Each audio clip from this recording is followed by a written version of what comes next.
நாடகத்துக்கு போட்டியாக வந்தது சினிமா, ஞாபகம் வச்சுக்கங்க. சினிமாவுக்கு போட்டியாக வந்தது சின்னத்திரை, டிவி. இப்போ டிவிக்கு போட்டியாக வந்திருக்கிறது எதுன்னா, இப்போ நம்ம வச்சுருக்கக்கூடிய கைபேசி, அந்த செல்ஃபோன், இதுதான் இன்னைக்கு போட்டியாக இருக்குது. இது எல்லாத்துக்கும் ஒன்றுக்கு ஒன்று போட்டி. ஆனால் இது எல்லாமே பட்டிமன்றத்துக்கு போட்டி. அதுதான் பிரச்சனை. இந்த பக்கம் சினிமாவை நாங்கள் சமாளிக்கணும், இந்த பக்கம் சின்னத்திரையை சமாளிக்கணும், இந்த பக்கம் கைபேசியை சமாளிக்கணும். இந்த எல்லாவற்றையும் சமாளிப்பதற்கு எங்களுக்கு உறுதுணையாக இருப்பது தமிழ்தான் என்ற ஒரு நம்பிக்கையோடு. வேறு என்ன இருக்குது? நாங்கன்னா அப்படி என்ன பூரா 6 பேக்ஸ்லேயே அலைகிறோம்? இல்லை. இந்த ஏஐ புதுசாக வந்திருக்கு பாருங்க, அது ஒரு நல்ல அறிவியல் தாங்க. ஆனால் எல்லா சாமியும் 6 பேக்ஸ்லேயே காட்டுவாங்க. முருகனாக இருந்தாலும் சரி, சிவபெருமானாக இருந்தாலும் சரி, திருமாலாக இருந்தாலும் சரி, எல்லாரும் 6 பேக்ஸ் தான் இருக்கட்டும். அது போல இல்லை, திடீர்னு அவர் பாட்டுக்கு மயிலை விட்டு இறங்கி வர்றாரு. அதெல்லாம் பண்ண ஆரம்பிச்சிட்டாங்க. இப்போ மிக எத்தனை போட்டி வந்தாலும் தமிழ் என்கின்ற ஒன்று எங்களோடு இருக்கின்ற காரணத்தால் நாங்கள் மகிழ்வோடு இந்த பட்டிமன்றத்தை நடத்துகின்றோம் என்று பெருமையாக சொல்லி, இன்னொன்றையும் பாருங்க, எந்த தொலைக்காட்சியாக இருந்தாலும் அதில் ஒரு பட்டிமன்றம் இருக்கும். பட்டிமன்றம் இல்லாத தொலைக்காட்சி இல்லை, பட்டிமன்றம் இல்லாவிட்டால் அது தொலைக்காட்சியே இல்லை. அப்படி ஆயிடுச்சு. இந்த பட்டிமன்றத்தில் இன்னைக்கு என்ன தலைப்பு அப்படின்னா, இப்போ கூட கேட்கலாம், இன்னமா தலைப்பு வச்சுருக்கீங்கன்னு. வச்சுருக்கோம், இது தீர்ந்து போனால் பழசையே புதுசு பண்ணி போட்டுருவோம், அவ்வளோதான். இப்போ நீங்கள் இந்த ஒரே மாவில் இட்லி தோசை எல்லாம் பண்ணுறோம் இல்லையா, அது மாதிரி இதுலேயே நாங்கள் எல்லாம் பண்ணுவோம். இன்னைக்கு தலைப்பு என்ன அப்படின்னா, மனித மனத்தை மென்மைப்படுத்துவது எது? மென்மைப்படுத்துவது ரெண்டே 2 கேள்வி தான். கலையா இலக்கியமா? மனித மனத்தை, அதாவது நம்முடைய இந்த மைண்டுன்னு சொல்லுவாங்க, மனசுங்கிறதுக்கு ஆர்கன் கிடையாது, அந்த மைண்டு. அதை எது சாஃப்ட்வேராக மாற்றுது அப்படின்னு பார்த்தா அது ஹார்ட்வேராக இருக்குது. சாஃப்ட்வேராக மாற்றுறது ஃபைன் ஆர்ட்ஸா லிட்ரேச்சரா? இவ்வளோதாங்க. பாருங்க தமிழ் பட்டிமன்றம் எப்படி போகுதுன்னு. வேறு வழி இல்லை, ஏன்னா கேட்டுட்டு போனால் சொல்லணும்ல அடுத்த தலைமுறைக்கு. கலையா இலக்கியமா? மனம்னா என்னங்க? எளிமையாக சொல்கிறேன். இப்போ எல்லோரும் உட்காந்துருக்கீங்கள, என்னை பார்த்துக்கிட்டு இருக்க மாதிரி கேட்டுக்கிட்டு இருக்க மாதிரி தானே உட்காந்துருக்கீங்க. ஆனால் உங்கள் மனசு எங்கே இருக்குன்னு தெரியுமா? இவன் எத்தனை மணிக்கு முடித்து எத்தனை மணிக்கு போய் வீட்டை பூட்டிகிட்டு வந்தோமா இல்லையா, என்னென்னமோ யோசிப்போம். அதுலேயும் செருப்பை கழட்டி போட்டு வாங்கன்னு சொல்லிட்டோம்னு வைங்க, பாதி உயிர் அங்கே தான் இருக்கும். அதுதான் கூட்டத்தில் செருப்பு காணா போயிட்டா ஒன்று நம்மதை தேடு அல்லது நல்லதை தேடுன்னு பெரியவங்க சொல்லியிருக்காங்க. எடுக்கிறோம், எதுக்கு பழைய செருப்பு அடுப்பானே, அதெல்லாம் உண்டு, அதெல்லாம் எடுக்காதீங்க. நான் சும்மா சொல்கிறேன். இப்போ நம்ம மனம் என்ன செய்யும் தெரியுங்களா? நிமிஷத்துக்கு நிமிஷம் அங்கே போயிட்டு வருங்க. இது எப்படி அது எப்படி? நானும் என்னுடைய மனைவியும் காரைக்குடிக்கு ஒரு கல்யாணத்துக்கு போயிருந்தோம். வீட்டுக்குள்ளே தான் கல்யாணம் நடக்கும், செருப்பெல்லாம் வெளியே போட சொல்லியாச்சு. திடீர்னு எனக்கு ஃபோன் வந்துச்சு. சரி, ஊரெல்லாம் கேலி பண்ணுறோம், நம்ம ஃபோனில் பேசக்கூடாது, உள்ளே உட்காந்துன்னு சொல்லி வெளியே பேச வந்தேன். செருப்பு எங்கே போட்டோம்னு தெரில, 500 செருப்புக்கு மேலே கிடக்குது. அப்புறம் என் மனைவிட்ட போய் கேட்டேன், எங்கே போட்டோம் செருப்பை? அவங்க சொன்னாங்க, அந்த படிக்கட்டுக்கிட்ட போய் பாருங்களேன். அங்கே போய் பார்த்தா அங்கே ஒரு 300 செருப்பு கிடக்குது. திருப்பி வந்தேன், காணமே. இந்த பாருங்க, வாஷ் பேஷன் இருக்கா, பக்கத்தில் படிக்கட்டு இருக்கா, அது இடது பக்கம் பார்த்திங்கன்னா நம்ம செருப்பு கிடக்கும். எவ்வளோ ஞாபக சக்தி பாருங்கள் பெண்களுக்கு. ஒரு பொருளை வைக்கிறப்ப கரெக்டாக பார்த்து வச்சிடுறாங்க. கண்டுபிடிச்சிட்டேங்க ஒரு வழியா. போட போனேன் பாருங்க, ஒருத்தன் பின்னாடிருந்து தோள்பட்டையை பிடிச்சிக்கிட்டான். அந்த செருப்பை நான் பார்த்து வச்சுருக்கேன் அப்படின்னா என்ன தெரியுதா? அவன் என்னை செருப்பு திருடன்னு நினச்சிருந்துருக்கான். நான் கோவத்தோடு, ஏய் இது ஏன் செருப்பு அப்படின்னேன். நானும் அப்படித்தான் சொல்லுவேன் அப்படிங்கிறேன்.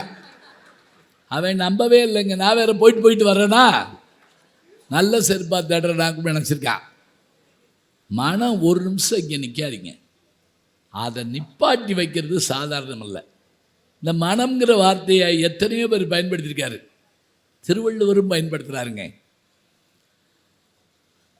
அந்த மனசில் கவலை இவை எப்படி வரும்னா அங்கதான் ஏற்படுமா. தனக்கு ஓமை இல்லாதான் தாள் சேர்ந்தார்க்கு அல்லால். ஒருத்தரும் திருப்பியே சொல்ல மாட்டேங்கிறீங்க. புஸ்தகம் வாங்கி வச்சிடணும் கொஞ்சம். ஐயா பப்பாசிலேருந்து ஏதாவது சின்ன சின்ன புஸ்தகங்கள் கொடுங்கய்யா. இப்போ பதில் சொன்னாங்க பார்த்தீங்களா? இருக்கா புத்தகம் இருக்கா? புத்தகம் இருந்தால் உங்களுக்கு நான் தர்றேம்மா, வாங்கி வச்சுக்கிறேன். மனக்கவலை மாற்றல் அரிது, தனக்கு ஓமை இல்லாதான் தாழ் சேர்ந்தார் கல்லால் கவலை மனத்தின்பால் உண்டாகும். திருவள்ளுவன். மனமெனும் தோணி பற்றி மதியனும் கோலை ஊன்றி. திருநாவுக்கரசர். இன்னும் நிறைய சொல்லலாம். இந்த மனமது செம்மையானால் மந்திரம் செபிக்க வேண்டாம். பாருங்க எப்படி வார்த்தைகள்னு. இந்த மனம் இரக்கம், அன்பு, கோபம், எரிச்சல், ஆத்திரம் எல்லாம் இருக்குங்க. இதை மென்மையாக்கணும்னா என்ன செய்யணும்? ஒரு அணி சொல்கிறாங்க, நல்ல இலக்கியங்களை படிச்சிங்கன்னா மனம் மென்மையாகும். உண்மைதான். நல்ல இலக்கியத்தை படிக்கிறப்ப மனசு நம்மளை அறியாமல் மென்மையாகும். இவங்க சொல்கிறாங்க அதெல்லாம் இருக்கட்டுங்க, ஒரு பாட்டு கேட்டால் நம்ம மனசு எப்படி இலகி போகுது. ஒரு அழகான ஓவியத்தை பார்த்தா மனம் எவ்வளோ அமைதி அடையுது. அப்போ கலை நமக்கு மென்மையாக்குகிறது நம்முடைய மனதை என்று பேச ஒரு அணி, இலக்கியம் மென்மையாக்குறது என்று பேச ஒரு அணி. தலைப்பு இப்போ சொல்லிட்டேன். மனித மனத்தை மென்மைப்படுத்துவது என இறுகி போயிருக்கு. ஏன் வச்சுக்கோங்க, ஏதாவது போய் கேட்டால் இங்கே ஒழுங்காக போயிரு சொல்கிறோம். அதை இழக்கணும். சூடு பண்ண இழகுமா? சூடு பண்ண இழகும். அது மட்டும் இல்லை, அது இழகிற மாதிரி பேசினாலும் இழகும். அதான் உண்மை. இதோ 2 அணி வந்திருக்காங்க. தலைப்பு சொல்லிட்டேன். இந்த தலைப்பில் பேச வந்திருக்க பெருமக்களை சொல்கிறாருன்னா, இலக்கியத்தினால்தான் மனித மனது மென்மடைகிறது என்று பேச இந்த 2 பேர் வந்திருக்காங்க. அதில் முதல்ல அமர்ந்திருப்பவர் காரைக்குடி அழகப்பா கலை அறிவியல் கல்லூரியினுடைய தமிழ்துறை தலைவர், பேராசிரியர், டாக்டர். பலரை டாக்டர்களாக மாற்றுவதற்கு அவர்களுக்கு வழிகாட்டியாக திகழ்கின்ற பேராசிரியர் டாக்டர் சிதம்பரம் அவர்கள் இங்கே வருகை தந்திருக்கிறார். நல்லா தான் கைதட்டினா அப்போ தானே பேசுவார். என்ன நூல் வருது? அது புத்தக கண்காட்சி பாருங்க, அதனால் நூல் பறந்து வருது அப்படியே. இருக்கட்டும், உங்கள் பக்கத்தான் வருதா? ஆமாம், இலக்கியம் தானே. ஆமாம். ஏம்மா நீங்கள் விட்ட நூலா? சரி. இந்த அணியில் இவர் சொல்லிட்டேன். அடுத்து பேச இருப்பவர்களை நீங்கள் தொலைக்காட்சிகளில் பார்த்துருக்கலாம். பிளாக் ஷிப் என்கின்ற அந்த சேனலுடைய நல்ல தொகுப்பாளராக, பேச்சாளராக, மிகச்சிறப்பாக வளர்ந்து வருகின்ற பேச்சாளர், புதுக்கோட்டையைச் சேர்ந்த, நமக்காக இன்றைக்கு சென்னையிலிருந்து வருகை தந்திருக்கின்ற, ஆமாம் உங்களை தான் சொல்ல போகிறேன். காப்பி குடிக்க போகிறீங்களா? அந்த நேரம் பார்த்து காப்பியை குடிச்சுக்கிட்டு சிவநந்தினி அவர்கள் இங்கே வருகை தந்திருக்கிறார்கள். இந்த 2 பேரும் இலக்கியமே மனித மனத்தை மென்மைப்படுத்துகிறதுன்னு பேச வந்திருக்காங்க. இருக்கலாம், ஆனால் ஒரு பாட்டுக்கு நிற்பாங்களா 2 பேரும்? ஒரு பாட்டுக்கு நிற்பாங்களா? குடிங்க. நான் பேசிக்கிட்டு இருக்கேன். பல இடங்களில் நான் பார்ப்பேங்க, 1 மணி நேரம் தொண்டை தண்ணி போக பேசுவேன். இங்கே பார்த்தா காப்பி ஆத்தியெல்லாம் குடிப்பார் இவர். ஊதி இப்படி சுற்றி விட்டு, ஆமாம் இருக்கட்டும் வந்துருச்சா வச்சிருக்கீங்களா, சரி குடிங்க, அப்புறம் நான் என்ன செய்யறது. ஒரு ஐயா நீங்கள் அதுக்குள்ளே குடிச்சிருங்க. இந்த இவங்களை அறிமுகப்படுத்துறேன். கை கட்டினது வாய் கட்டாமல் போயிடுச்சுன்னு சொல்லக்கூடாது. கலைதான் என்று பேச இருவர் வந்திருக்கிறார்கள்.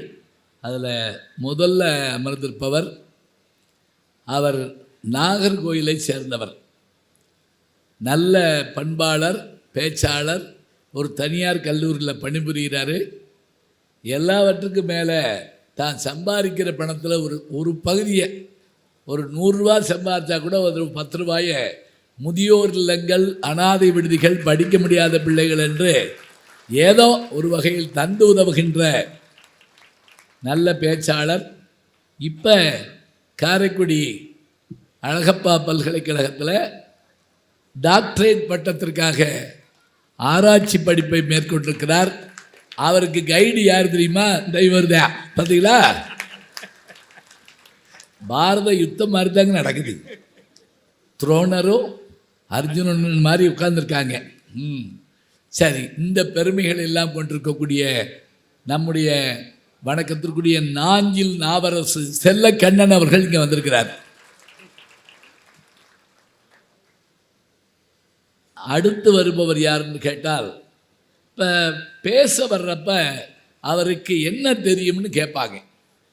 மருத்துவர் என்றால் என்ன படிச்சிருக்காரு? எம்பிபிஎஸ். அதே போல் எஃப்ஆர்சிஎஸ் சொல்கிறோம் இல்லையா, ஒரு மருத்துவருக்கு அந்த மருத்துவ படிப்பு வேண்டும். அதுபோல் தன்னுடைய கல்லூரி காலங்களிலிருந்து பேராசிரியர் நம்முடைய வணக்கத்திற்குரிய அறிவொளி அவர்கள், அவங்க சத்யசீலன் ஐயா அவர்கள், திருச்சியினுடைய பெருமையாக திகழ்கின்ற சத்யசீலன் அவர்கள், அறிவொளி அவர்கள் போன்ற பெருமக்களிடத்தில், ஏன் மேனாள் அடிகளார் ஐயா பெரியவர் அவர்கள், தவத்திரு குன்றக்குடி அடிகளார் அவர்களிடத்தில் கூட பேசிய பெருமையுடைய நல்ல பேச்சாளர், அருமையாக பாடக்கூடிய பேசக்கூடிய பேச்சாளர், உருமுந்தல் லட்சுமி கல்லூரியுடைய தமிழ்துறை தலைவர், பேராசிரியர், டாக்டர் நம்முடைய வணக்கத்திற்குரிய விஜயசுந்தரி அவர்கள் இதோ இங்கே வருகை வந்திருக்கிறார்கள். எவ்வளோ தாங்க, 4 பேர் தான். எதாக இருந்தாலும் ஒரு 4 பேர் பேச்சை கேட்கணும். நீங்கள் என் பேச்சை கேட்காட்டாலும் பரவாயில்ல. அந்த 4 பேர் யாருன்னா வேறு யாரும் இல்லைங்க, திருஞான சம்பந்தர், திருநாவுக்கரசர், சுந்தரர், மாணிக்கவாசகர். 4 பேர்னா வேறு யார்? அந்த 4 பேருக்கு நன்றினா இந்த 4 பேர் தான். அதனால் பேச்சாளர்களை அறிமுகப்படுத்தியாச்சு. என்னைய தொடக்கத்திலேயே அறிமுகம் பண்ணாங்க. ஒரு கல்லூரியில் பேச போயிருந்தாங்க. 2000 மாணவர்கள் என்னை அந்த இவங்க அறிமுகப்படுத்துகிறாங்க. பேராசிரியர் கு ஞானசம்பந்தன், எம்ஏ, எம்ஃபில், பிஹெச்டி. யாரும் கைதட்டலை, மௌன அஞ்சலி மாதிரி உட்காந்துருக்காங்க. இவர் 30 புத்தகம் எழுதியிருக்கிறார், எழுதி போட்டோம். இவர் 65 பேர் எம்ஃபில் பட்டத்துக்கு தயார் பண்ணியிருக்கார். பெரிய விஷயமெல்லாம் இல்லை. 16 பேர் பிஹெச்டி வாங்கியிருக்கார். என்ன இது உலகத்தில் இல்லாததா? இவர் போகாத நாடு இல்லை, நாங்களும் போயிருக்கோம். அப்போ அந்த தொகுப்பாளர் ஒன்று பண்ணாருங்க. என்ன தெரியுமா? இவர் யார் தெரியுமா? இவர்தான் ரஜினி முருகனில் சிவகார்த்திகேயன் அப்பா. இப்படி கைதட்டு வந்துச்சு. அதுக்கு மேலே பிகில் படத்தில் நயன்தாராவுக்கு அப்பா. கீழே இருந்து ஒருத்தர் எந்திரிச்சு கும்பிட்டா, அந்த மகான் நீங்க தானா அப்படின்னு சொல்லி. பாருங்க, நான் படித்து பேர் வாங்க முடியலைங்க, நடிச்சு தான் பேர் வாங்க வேண்டியிருக்கு. எப்படியோ வாங்கிட்டேன்னு வச்சுக்கோங்க. மிக அருமையாக தொகுப்பாளர் என்ன அறிமுகப்படுத்துகிறாங்க. ஒரு சின்ன கிராமத்தில் முன்னாடி 5-6 சின்ன பையன் உட்காந்துட்டாங்க. அதில் ஒருத்தன் பக்கத்து பையிட்ட சொல்கிறேன், இப்போ கொஞ்ச நேரம் கழிச்சு அவர் வாயிலிருந்து கோழி குஞ்சு எடுப்பார் பாரு அப்படிங்கிறா. என்னைய மேஜிக் மேன் நினச்சிருந்துருக்கான். அதனால் அதெல்லாம் செய்ய மாட்டோம். இதான் இப்போ பேச போகிற விஷயம் என்ன, நல்ல நகைச்சுவைகள் வந்தால் சரிங்க. ஏன் தெரியுமா? அது கிடைக்கல, அதுதான் கிடைக்கல. இப்போ 2 நாளைக்கு முதல்ல ஒரு பேட்டி பார்த்தேங்க. தமிழ் திரைப்படத்தில் நகைச்சுவை நடிகர்கள் குறைந்து வருகிறார்கள்னு ஒருத்தர் வருத்தத்தோடு பதிவிட்டாருங்க. நகைச்சுவை நடிகர்களே இல்லைங்கிற அளவுக்கு, ஏன்னா எல்லாரும் ஹீரோ ஆயிட்டாங்க. என்ன பண்ணுறது? நகைச்சுவை பாட்டு இல்லை, நகைச்சுவை நடிகர்கள் இல்லை. நகைச்சுவை நடிகர்கள் இல்லைன்னா சிரிப்புக்கு வேறு ஆள் இல்லாமல் போயிடுவாங்க. எப்படி சிரிப்பு வரும்? எப்படி வருங்கிறீங்க? என் நண்பர் சொன்னார் 4 நாளைக்கு முதல்ல, செல்லை பார்த்துக்கிட்டே நான் பாட்டுக்கு எங்கள் வீட்டுக்கு பதிலாக எதிர்த்த வீட்டுக்குள்ளே போயிட்டேன். ஐயோ அப்புறம் அப்படின்னு கேட்டேன். அந்த அம்மாவும் செல்லை பார்த்துக்கிட்டே எனக்கு காப்பி போட்டு குடிச்சிட்டு வந்துட்டேன். இதுவும் ஒரு நல்ல வார்த்தையாக இருக்குது. இன்றைக்கி நான் தினமலர் பத்திரிக்கையில் பார்த்தேன், ஒரு கம்பெனியில் காஃபி நேரம், எல்லோரும் காஃபி குடிக்க போகிறப்ப கொஞ்சம் பேசிட்டு காஃபி குடிக்கணும்ல, அந்த நேரத்தில் கேன்டீனில் காஃபி கொடுத்தா வந்த ஆள் பூராங்க ஒரு கையில் காப்பி டம்ளர், ஒரு கையில் செல்லு பார்த்துக்கிட்டே குடிச்சிட்டு போயிட்டாங்க. இதை அந்த தலைவர் பார்த்துக்கிட்டு இருந்திருக்காரு, சேர்மன். பார்த்தவர் என்ன பண்ணாரா, இனிமேல் இந்த சிங்கிள் டம்ளரில் கொடுக்காதீங்க, அதுக்கு பதிலாக டபரா காஃபி ஆற்றுவோம்ல, அது மாதிரி கும்பகோணம் ஃபில்டர் காப்பிமோம்ல, அது மாதிரி அதில் வைங்க. அதில் என்ன லாபம்னா, செல்லை கீழே வச்சுட்டு காப்பி எடுத்து ஆற்றி ஒரு கையில் பிடிச்சிக்கிட்டு குடிக்கிறப்ப, அப்புறம் சுரேஷ் நல்லா இருக்கியா, நீ எங்கே வேலை பார்க்குற, ஏய் ஓன் கூட தான் வேலை பார்க்குறேன், அது வரைக்கும் பார்க்கல. இந்த ஒரு நிமிஷம் அந்த செல்லை நிப்பாட்டுறதுக்கு இந்த காஃபி டபரா உதவுதுன்னா நாம் ஞாபகம் வச்சுக்கோங்க, அதிலிருந்து பிரிஞ்சு வரணும். அழகாக சொன்னாங்க மேடம், புத்தகத்தை பரிசலியுங்கள், செல்லிலிருந்து அவர்களை பிரித்தெடுங்கள், அதான் முக்கியம். மனுஷன் திருப்பி ஒரு செல் பிராணி ஆயிடுவானோன்னு பயமாக இருக்குது. அவன் அதிலிருந்து வந்தான், அமீபாலிருந்து வந்தான். இப்போ அதுலேயே போயிடக்கூடாதுங்க. எப்போவாது பாருங்க, எப்போவும் பார்க்காதீங்க. முந்தியெல்லாம் ரூமுக்குள்ளே லைட் எரியுங்க, இப்போ போர்வுக்குள்ளே லைட் எரியுது. திருடங்க அழுகிறாங்க, இவங்க எப்படா தூங்கிறது, இவன் எப்போ தூங்கிறது, நம்ம எப்போ திருடுறது. பாவங்க திருடங்க வாழ்க்கையில எல்லாம் இப்போ ஏன்னா இவன் தூங்கினா தானே இவன் திருடுவேன், முழிச்சே இருக்கிற மாதிரி ஆக்கி விட்டாங்க. உடலுக்கு கெடுதிங்க. தாமஸ் ஆல்வா எடிசன் பல்பு கண்டுபிடிச்ச போது ஒரு மறுப்பு வந்தது உலகத்தில். பொழுது சுருங்க போகிறது, மனிதர்கள் இரவானால் தூங்குகிற நேரம் இந்த மின்சார பல்பினால் மாறப்போகிறதுன்னு அன்னைக்கு ஒருத்தர் எழுதுனா. இன்னைக்கு அதே நிலைமை வந்துருச்சு. செல்லு வந்த உடனே இரவு பூரா தூங்காமல் உட்காந்து காலையில் தூங்கிட்டு இருக்காங்க எல்லாரும். அதனால் நம்முடைய உடம்புல இருக்கக்கூடிய அந்த கிளாக், கடிகாரம் மாறுது, அது மாறக்கூடாதுங்க. நம்ம பட்டிமன்றம் தொடங்கிருச்சு, இன்னொருக்க சொல்லவே மாட்டேன். இதோ மனித மனத்தை மென்மைப்படுத்துவது கலையா இலக்கியமா என்று கேட்டு இலக்கியம்தான் என்று பேச நம்முடைய ஐயா பேராசிரியர் டாக்டர் சிதம்பரம் அவர்களை அன்போடு அழைக்கிறேன். ஐயா வாங்க. நடுவர்களே, நம்ம எவ்வளவு பெரிய கலைஞனாக இருந்தாலும் சரி, எங்கேயாவது ஒரு சூழலில் மனம் வேதனைப்பட்டு அல்லது ஏதாவது ஒரு தோல்வியில் துன்பப்பட்டு நிற்கிற பொழுது அந்த மனதை பண்படுத்தி மென்மைப்படுத்துவதற்கு இலக்கியம்தான் பயன்படும், அவன் கலைஞனாக இருந்தாலும் கூட. நான் ஒரே ஒரு சான்று சொல்லவா, இப்போ இங்கே கூடியிருக்கிறதை விட ஒரு மிக பிரம்மாண்டமான ஒரு கூட்டம், கொஞ்சம் நெஞ்சம் இல்லை, 18 அக்ரோனி சேனைகள் அப்படின்னு சொல்கிற கூட்டம். தேரை ஓட்டுறது யார் தெரியுங்களா? கடவுளாக இருக்கிற கிருஷ்ண பரமாத்மா தேரை ஓட்டுகிறார். தேரு மேல நின்றுட்டு இருக்கிறது யாருன்னா, யாரு வில்லுக்கு விஜயன் என்று கொண்டாடுவோமோ அந்த அர்ஜுனன் தேரில் வெற்றி பெறுவதற்காக நின்று கொண்டிருக்கிறார். அவ்வளவு பெரிய வில் கலைஞனாக இருக்கிற அர்ஜுனனுக்கு எதிர்த்த மாதிரி நிற்கிறாள பார்த்தா மனசுல ஒரு பதட்டம் வருது. ஏன்னா ஏத்த மாதிரி பீஷ்மர் நிற்கிறார், ஏத்த மாதிரி கிருபாச்சாரியார் நிற்கிறார், ஏத்த மாதிரி தாத்தா, பெரியப்பா, சித்தப்பா, வாத்தியாரு எல்லாரும் நிற்கிறாங்க எதிர்த்தாப்புல. நடுவர்களே, எதிர்த்த மாதிரி நிற்கிறது ஆசிரியர் நிற்கிறார், உறவுகள் நிற்கிறது. மிகப்பெரிய கலைஞனாக வில்லாற்றலில் வெற்றி பெற்றவனாக இருக்கிற அந்த விஜயன் என்று சொல்லப்படுகிற அர்ஜுனன் இவர்களை வென்று நான் வெற்றி பெற வேண்டுமா என்று வில்லை கீழே போடுகிற அளவுக்கு தளர்ந்து நிற்கிறான். இதல்ல, இவர்களை கொன்று. ஆமா, இன்னும் கூட இவர்களை கொன்று, வென்றுங்கிறத விட கொன்று நான் வெற்றி பெற வேண்டுமா, இந்த வெற்றி எனக்கு அவசியமா என்று தளர்ந்து நிற்கிறான். இவங்க எல்லாருக்கும் தெரியும், கிருஷ்ண பரமாத்மா புல்லாங்குழல் வாசிக்கிறது ரொம்ப பெரிய ஆளு தான். ஆனால் அவர் உடனே புல்லாங்குழலை எடுத்து வாசிக்கல. அவன் மனதை மென்மைப்படுத்தி பண்படுத்தி தர்மத்தை வெல்ல வைக்க வேண்டும் என்பதற்காக அவர் பகவத்கீதை என்கிற நூலைத்தான் சொன்னாரே தவிர எந்த கலையையும் இங்க பின்பற்றல.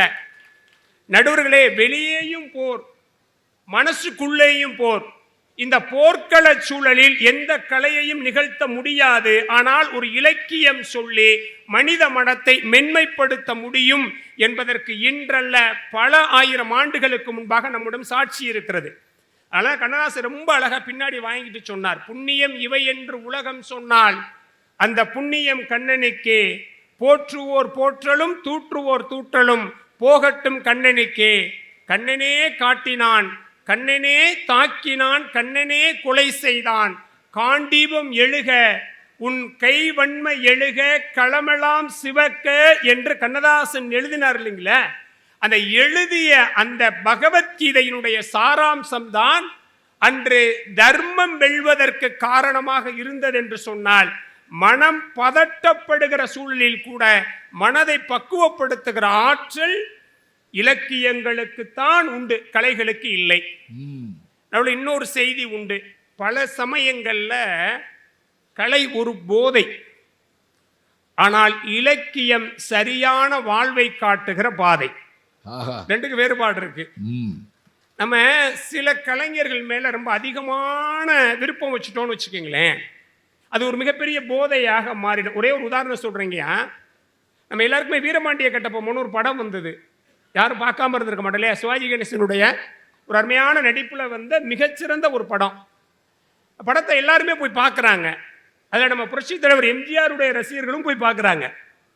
தேட்டரை விட்டு வெளியில் வந்த உடனே ஒரு நிருபர் கேட்குறார், படம் எப்படி இருந்தது?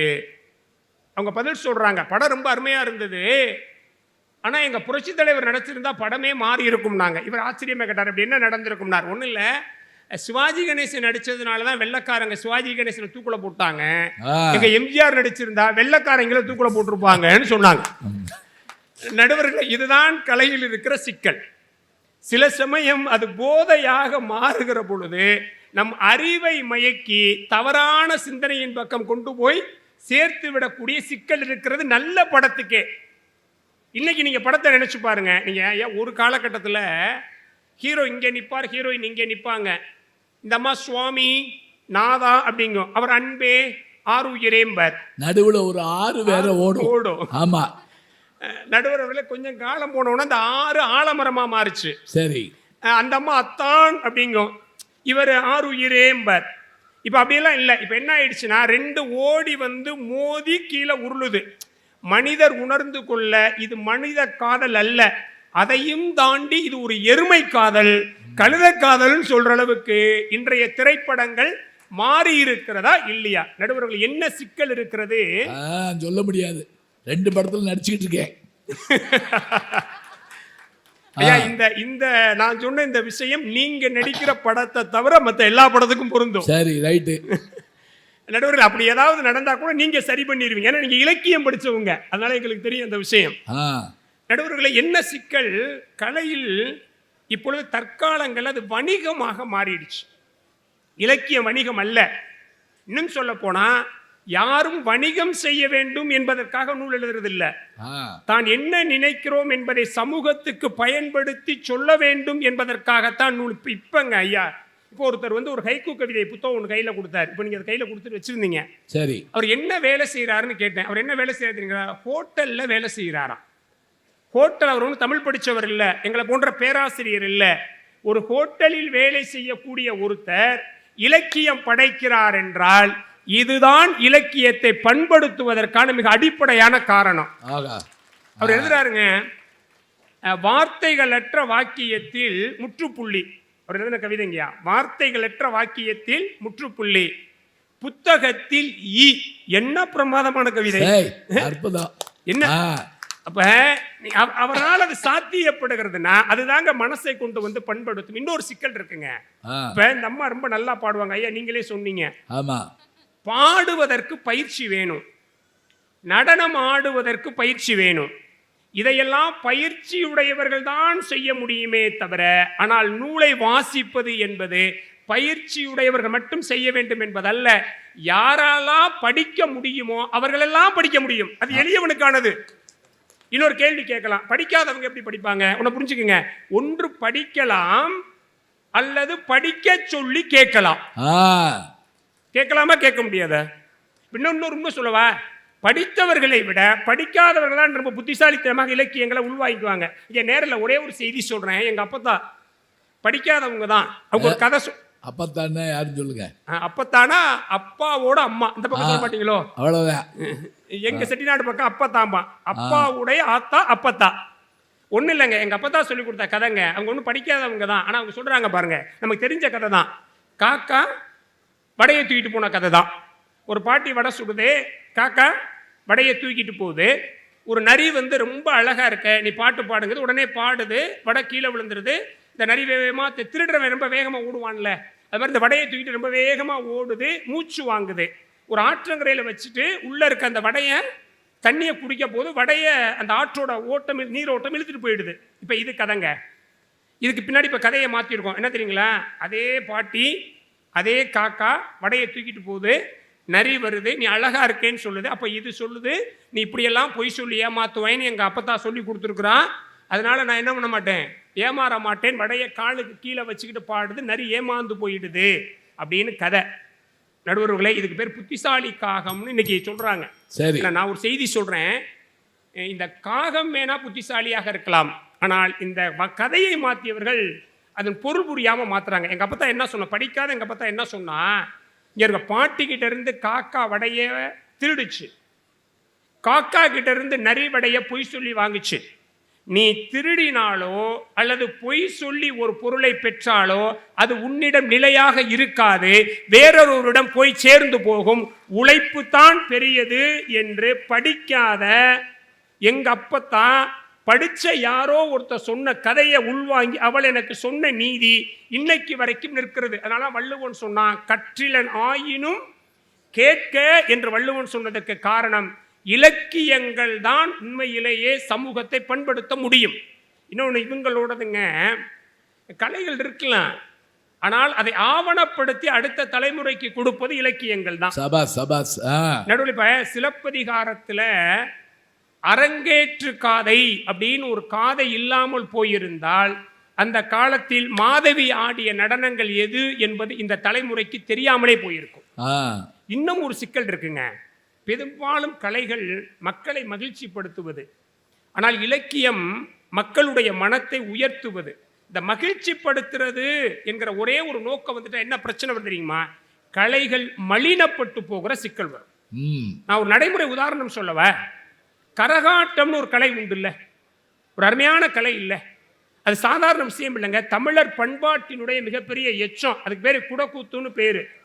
திருமாலாடின வடிவம் கரகாட்டம் வந்து திருமாலாடின ஒரு அருமையான கூத்தினுடைய வடிவம். அது குடக்கூத்து, குடம் மேல இருக்கும், ஆடுவாங்க.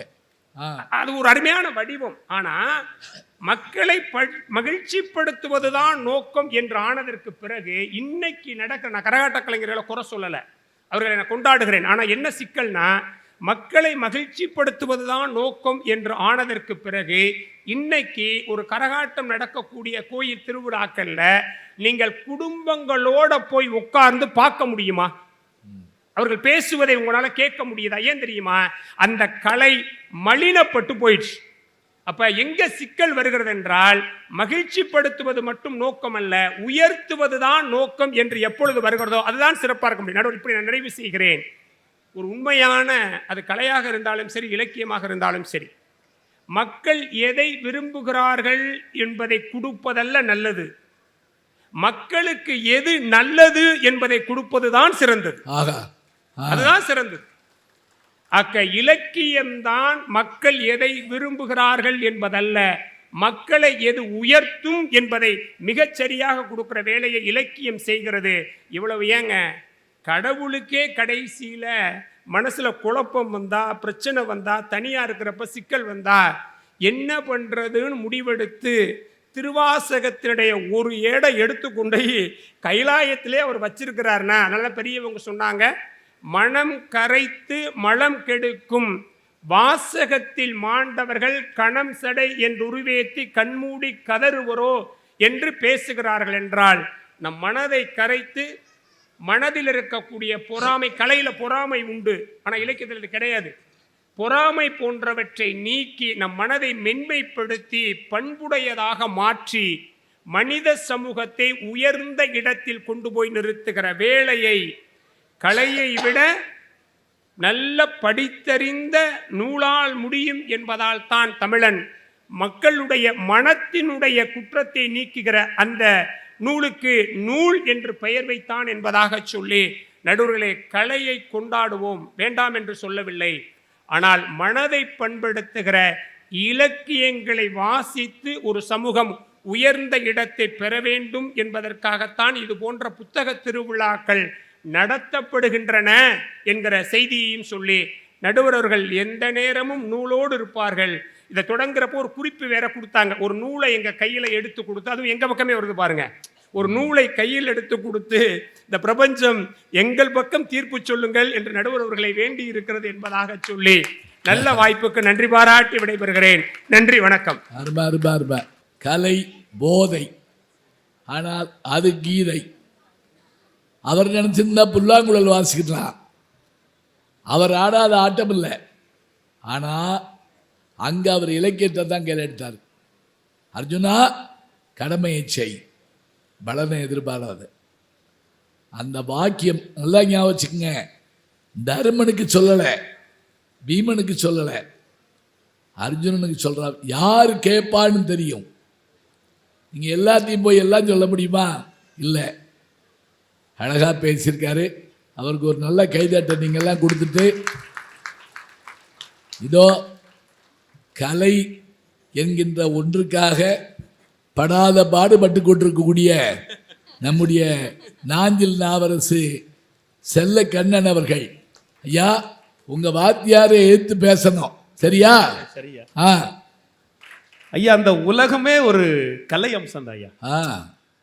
இப்ப அவர் பேசுனது கூட அவருடைய முகமே ரொம்ப கலையா இருந்து, ஐயோ நல்ல அழகா இருந்தார், ரொம்ப அழகு. கலையை எடுத்திருக்கேன். ஐயா, சிரிப்பு ஒரு கலை, சிரிப்பு ஒரு கலை, சிரிக்க வைப்பது ஒரு கலை. அது உங்களுக்கு கைவந்த கலை. பாரா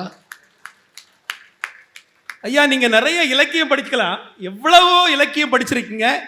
ஆனாலும் உங்களுக்கு கொடுக்கப்பட்ட விருது கலை மாமணி விருது. அப்படி கலை மாமணி விருது, சரிதான ஐயா?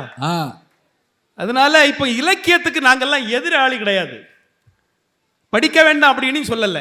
ஆனா அவரே அதுக்கு ஒன்று சொன்னாரு, இலக்கியம் யாருக்கு? படித்தவங்களுக்கு, கல்வி கற்றவங்களுக்கு மட்டும்தான். ஆனால் கல்லாத பாமரனுக்கு எதுதான் தேவை அப்படின்னா கலை தான் தேவை. அவ்வளவுதான் ஐயா. ஒரு குழந்தை அழுதுகிட்டு இருக்குன்னு வச்சுக்கோங்க, குழந்தை அழுதுகிட்டு இருக்கு. அந்த குழந்தைகிட்ட ஒரு புத்தகத்தை நீங்க கொடுங்க, நம்ம மேலேயே வீசி எறியும். ஆனா அதே குழந்தைகிட்ட ஒரு பொம்மையை கொடுங்க, அது அழகா கையில் வச்சு விளையாடும், சிரிக்கும், என்ன வேணாலும் செய்யும். இதுதான் கலைக்கு இருக்கக்கூடிய சிறப்பு. அவங்க சொன்னாங்கல்ல, இலக்கியம் இலக்கியம் அப்படின்னாங்கல்ல, ஒரு காலத்துல பக்தி இலக்கியத்தினுடைய அத்தனை செய்திகளையும் எதன் மூலமாக கிராமத்துக்கு கொண்டு சேர்க்கப்பட்டது அப்படின்னா தெருக்கூத்து மூலமாக கொடுக்கப்பட்டது, நாடகத்தின் மூலமாக கொடுக்கப்பட்டது. ஏன் நீங்க சொன்ன கீதையினுடைய விஷயத்தை கூட கர்ணன் படத்துல கண்ணதாசன் எழுதிதான் மக்களுக்கு அத்தனை பேருக்கு அடையாளப்படுத்தப்பட்டது அப்படின்னா அது கலை மூலமாகத்தான் வெளியில கொண்டு வரப்பட்டது. அதான். அதனால எங்களை நீங்க ரொம்ப கோபமெல்லாம் பார்க்க கூடாது ஐயா. கடவுளே கலையினுடைய அம்சம் ஐயா, இசையின் அம்சம். கிருஷ்ண பரமாத்மா கையில என்ன இருக்கு? புல்லாங்குழல் இருக்கு, அப்படிதானா? மாடு மேய்து காலையில கொண்டு விட்டு போயிடுறாரு, மாலையில வீட்டுக்கு போனோம் அப்படின்னா எங்கெங்க இருந்து அது மேய்ந்து கொண்டிருக்கிறதோ அவருடைய புல்லாங்குழல் ஓசை கேட்டு அந்த இசைக்கு மயங்கி மனிதர்கள் மட்டுமல்ல விலங்குகளும் கட்டுப்பட்டு வருகிறது அப்படின்னா இசைக்கு தான் அது உண்டு, கலைக்கு தான் அது உண்டு, அதுக்கு தான் அது சிறப்பு ஐயா. ஒன்றும் இல்லையா, இப்போ பாருங்களேன், இப்போ நடிப்பு கலை அப்படின்னு ஒன்று அற்புதமான ஒரு விஷயம். நடிகர் திலகம் சிவாஜி கணேசனுக்கு இணையாக நம்ம யாரையும் சொல்ல முடியாது. அவர் ஒரு மிகச்சிறந்த ஒரு பல்கலைக்கழக மாதிரி. இப்போ சென்னையில் அன்னை இல்லத்திலிருந்து சிவாஜியா வருவார், ஷூட்டிங் ஸ்பாட்டுக்கு வந்துட்டாருன்னா சிவபெருமானா ஆகிடுவார்.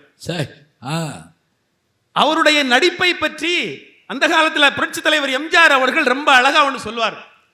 எல்லோருக்கும் கை நடிக்கும் கால் நடிக்கும், எல்லோருக்கும் கை நடிக்கும் கால் நடிக்கும், ஆனால் தம்பி கணேசன் வாயிலிருந்து போகக்கூடிய உமிழ்நீர் கூட நடித்து கொண்டே போகும் அப்படிம்பார். நடிப்பு அப்படின்னா அவ்வளவு சிறப்பு. அவர் ஒரு ஒப்பனை கலைஞர்களுடைய மாநாட்டு நிகழ்ச்சிக்கு வர்றார். ஒப்பனை கலைஞர்கள் இப்போ மேக்கப் சொல்றோம் இல்லையா, இந்த ஒப்பனை கலைஞர்களுடைய நிகழ்ச்சிக்கு வர்றார், மாநாட்டு நிகழ்ச்சி. அவர் பேசி கொண்டிருக்கும் போது சொன்னார், நீங்க இல்லை அப்படின்னா நான் இல்லை அப்படின்னார். என்ன ஒப்பனை கலைக்கு அவ்வளவு சிறப்பு உண்டு. ஒன்றும் இல்லை, திருவருள் சொல்வன் அப்படின்னு ஒரு சினிமா வந்திருக்கோம், நம்ம எல்லாம் பார்த்தோம். அதுல அப்பர் பெருமானாக நடிச்சிருப்பார். அது மேக்கப் என்ன மேக்கப்பா அப்படின்னு சொன்னா, நம்ம சாதாரணமா இப்பெல்லாம் மேக்கப்புக்கு நிறைய செலவாகுது. அன்னைக்கு சோறு இருக்கு இல்லையா, சோத்து பசை தான் அது. அந்த அளவுக்கு அவரை அப்பர் பெருமானாக மாற்றி காட்டியது மிகச்சிறந்த ஒப்பனை கலை. இன்னைக்கு கூட கிளவிய குமரி ஆக்கிடலாம், குமரிய கிளவி ஆக்கிடலாம். என்ன அன்னைக்கு மழை பெய்யாம இருக்கணும். ஓ ஆமா ஐயா, என்ன ஒப்பனை கலைங்கிறது சாமானிய வாட்டர் ப்ரூஃப் மேக்கப் வந்துருச்சு. 3 மணி நேரம் தாங்கும். என்ன ஐயா, சில கல்யாண வீடுகள் எல்லாம் மணப்பெண்ணுக்கெல்லாம் மேக்கப் பார்த்துருப்போம் நம்ம, கிட்டத்தட்ட குறைஞ்சது 30,000 ரூபா ஆகும். பொண்ணுக்கு அம்மாவுக்கு 60,000 ரூபா ஆகும். அதுக்கு வயதாயிட்டுலங்கய்யா, பொண்ணோட பாட்டிக்கு 1,20,000 ரூபா ஆகும். சில நேரங்கள்ல சில இந்த மாதிரிலாம் இருக்கத்தான் செய்யும். ஒப்பனைங்கிறது அந்த அளவுக்கு சிறப்பு இருக்குய்யா. ஒன்றும் இல்லையா, நடிப்பு கலைக்கு இணையாக சொல்ல முடியும். இன்னொன்று பாருங்களேன் ஐயா, மனிதர்கள் தான் இதுக்கு மயங்குகிறார்கள் அப்படிலாம் இல்லையா. இசைக்கு ஒன்றும் இல்லை, அந்த காலத்தில் இலக்கியத்தில் உள்ள தகவலே வருது பாருங்களேன். ஆரலை கல்வர் அப்படின்னு நம்ம எல்லாம் படிச்சிருக்கோம். அதுல அதாவது அவர்கள் எப்படிப்பட்ட ஆட்கள் தெரியுமா ஐயா, பணம் மட்டும் வழியில போகக்கூடியவங்கள்ட்ட, வழிபோக்கர்கள்ட்ட பணமும் பொருளும் வாங்கக்கூடியவங்க இல்லை, பறிக்கிறவங்க வழிபறி பண்ணக்கூடியவங்க இல்லை. பொருளையை எடுத்துட்டு வாளால வெட்டி கொன்னுருவாங்க. அப்படிப்பட்ட கொலகார ஆட்கள் தான் அவங்க, அந்த ஆரலை கல்வர் அப்படிங்கக்கூடியவங்க. அவங்க வெட்டி போட்டு அந்த உயிர் கடந்து துடிச்சுக்கிட்டு இருக்கக்கூடியதை பார்த்து சந்தோஷப்படக்கூடியவர்கள். ஆனால் அவர்களுடைய மனதை மாற்றுறது தெரியுமா, பாலை நிலத்தினுடைய அந்த பண்ணை பொருணர்கள் பாடுகிற பொழுது அவர்கள் கையில் இருந்த ஆயுதத்தை எல்லாம் கீழே போட்டிருக்கிறார்கள் என்பதுதான் வரலாற்று செய்தி. மனம் கொடூரமான கோப குணத்தில் இருக்கு அப்படின்னு சொன்னா அதையும் மாற்றக்கூடிய ஆற்றல் கலைக்கு மட்டும்தான் உண்டு. ஒன்றும் இல்லை, ஊவை சாமிநாத ஐயருடைய குருநாதருடைய வாத்தியாருக்கு பேர் மீனாட்சி சுந்தரம் பிள்ளை. அந்த காலத்தில் யாராவது புத்தகம் எழுதினாங்க அப்படின்னா அவர்கிட்ட சிறப்பு பாயிரம் வாங்கிறதுக்காக போவாங்க, அணிந்துரை பெறுவதற்காக பல பேர் போயிட்டு இருப்பாங்க. சில பேருக்கு கொடுப்பாரு, பல பேருக்கு கொடுக்க முடியாத சூழல் இருக்கும். அதில் ரொம்ப முக்கியமான ஒருத்தர் யார் அப்படின்னா கோபால கிருஷ்ண பாரதி. இவர் மிகச்சிறந்த சிவபக்தர், சங்கீத வித்வானும் கூட, மிகச்சிறந்த தமிழறிஞர். அவர் என்ன பண்ணார் அப்படின்னு சொன்னா, நந்தன் சரித்தன கீர்த்தனைகள் இருக்கு இல்லையா, இந்த புத்தகத்துக்கு அவர் மீனாட்சி சுந்தரம் பிள்ளையிடம் சிறப்பு பாயிரம் அணிந்துரை பெறுவதற்காக போறார். அவர் முடியாதுன்னு சொல்லிடுறாரு. முடியாது ஐயா, அவருக்கு பாட்டு பிடிக்காது. அவர் வந்துடுறார். இப்படி சில நாட்கள் போயிட்டு திரும்ப வந்தார். ஒரு நாள் வந்தார், பார்த்தா மீனாட்சி சுந்தரம் பிள்ளை நல்லா தூங்கிட்டு இருக்கிறார். சரி, தூக்கத்தில் நம்ம அவரை தொந்தரவு பண்ண வேண்டாம் அப்படின்னு சொல்லி வெளியில இருந்தவர் என்ன பண்ணாராம் அப்படின்னு சொன்னா, அந்த நந்தன் கீர்த்தனை இருக்கு பாருங்க, அதை பாடிக்கிட்டே இருந்திருக்கிறார். பாடிக்கிட்டு இருந்தவர் உள்ள இருக்கிறவர் அவர் தூங்கிட்டு இருக்க அவரை கேட்டு அவருடைய மனதை மாற்றி முழுமையாக அந்த நந்தன் கீர்த்தனைகளை இவரை பாட வைத்து சொன்னாரா, இதற்கா நான் சிறப்பு பாயிரம் கொடுக்க மாட்டேன் அப்படின்னு சொன்னேன், நான் தருகிறேன் அப்படின்னு சொல்லி உடனடியாக அதற்கு சிறப்பு பாயிரம் எழுதி கொடுத்தார் அப்படின்னு சொன்னா அவருடைய மனதை கூட மாற்றியது கலை, இசைக்கலை. கனக சபாபதி தரிசனம் ஒரு நாள் கண்டால் களி மாறும் எங்கக்கூடிய வார்த்தை. கனக சபாபதி தரிசனம் ஒரு நாள் கண்டால் போதும் களி மாறும் எங்கக்கூடிய அந்த வார்த்தையை கேட்ட உடனே மனம் மயங்கி அணிந்துரை கொடுப்பதற்கு மனசு வந்திருக்கு அப்படின்னு சொன்னா அந்த கலையினுடைய சிறப்பே அதுதான். ஒன்றும் இல்லையா, கன்னியாகுமரிக்கு இப்போ உலகம் முழுக்க எங்கிருந்து நிறைய இடங்கள்ல இருந்து வர்றாங்க, எல்லாரும் வர்றாங்க, உலகம் முழுக்க இருந்து மக்கள்லாம் வர்றாங்க. இப்போ கூட சிறப்பம்சம் என்ன அப்படின்னா, நம்முடைய முதல்வர் அவர்கள் கண்ணாடி பாலம் போட்டிருக்காங்க ஐயா. அங்க 133 அடியில ஐயன் வள்ளுவனுக்கு கடலுக்குள்ள அற்புதமான ஒரு சிலை செதுக்கப்பட்ட அழகா, ரொம்ப ரொம்ப அழகா இருக்கு. சிற்பக்கலை.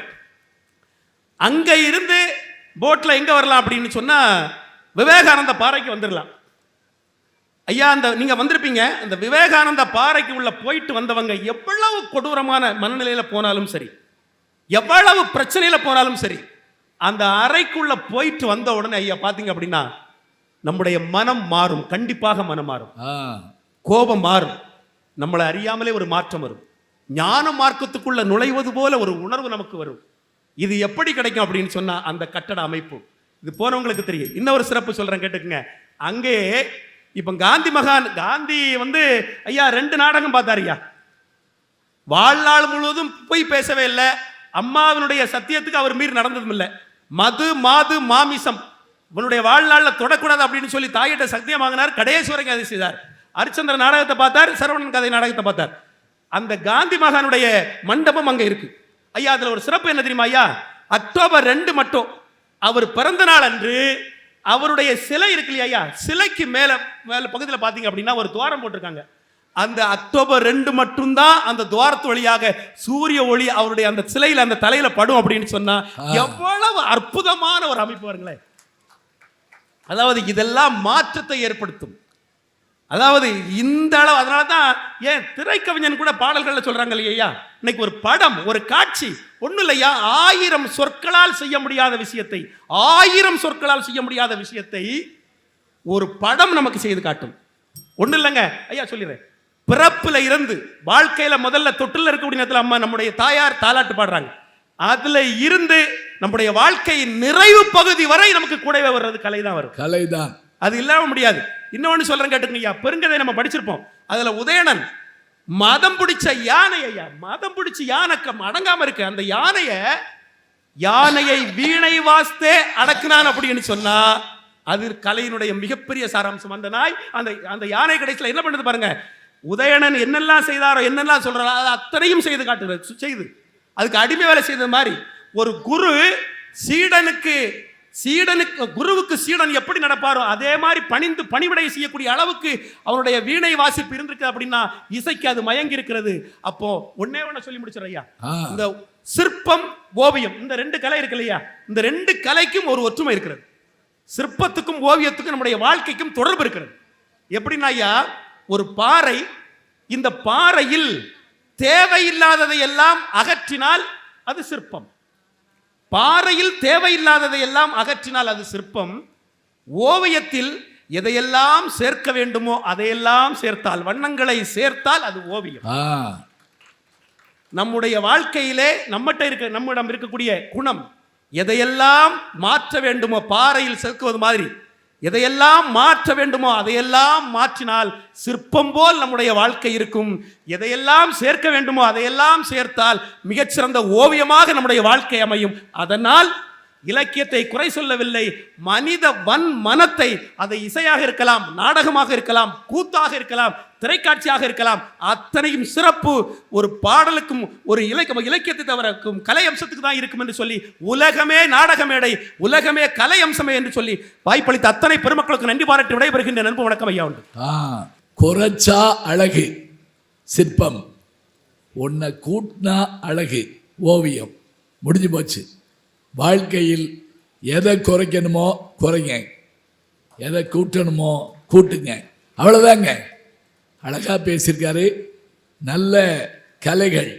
சிவபெருமான் நடனமாடுறாரு, கண்ணபெருமான் புல்லாங்குழல் வாசிக்கிறாரு, நாரதர் தும்புராங்கன்னு ஒரு கருவி வச்சிருக்கிறாரு, நந்தி இசைக்கருவி மிருதங்க வாசிக்கிறாரு, வீணை சரஸ்வதி கையில் இருக்குது.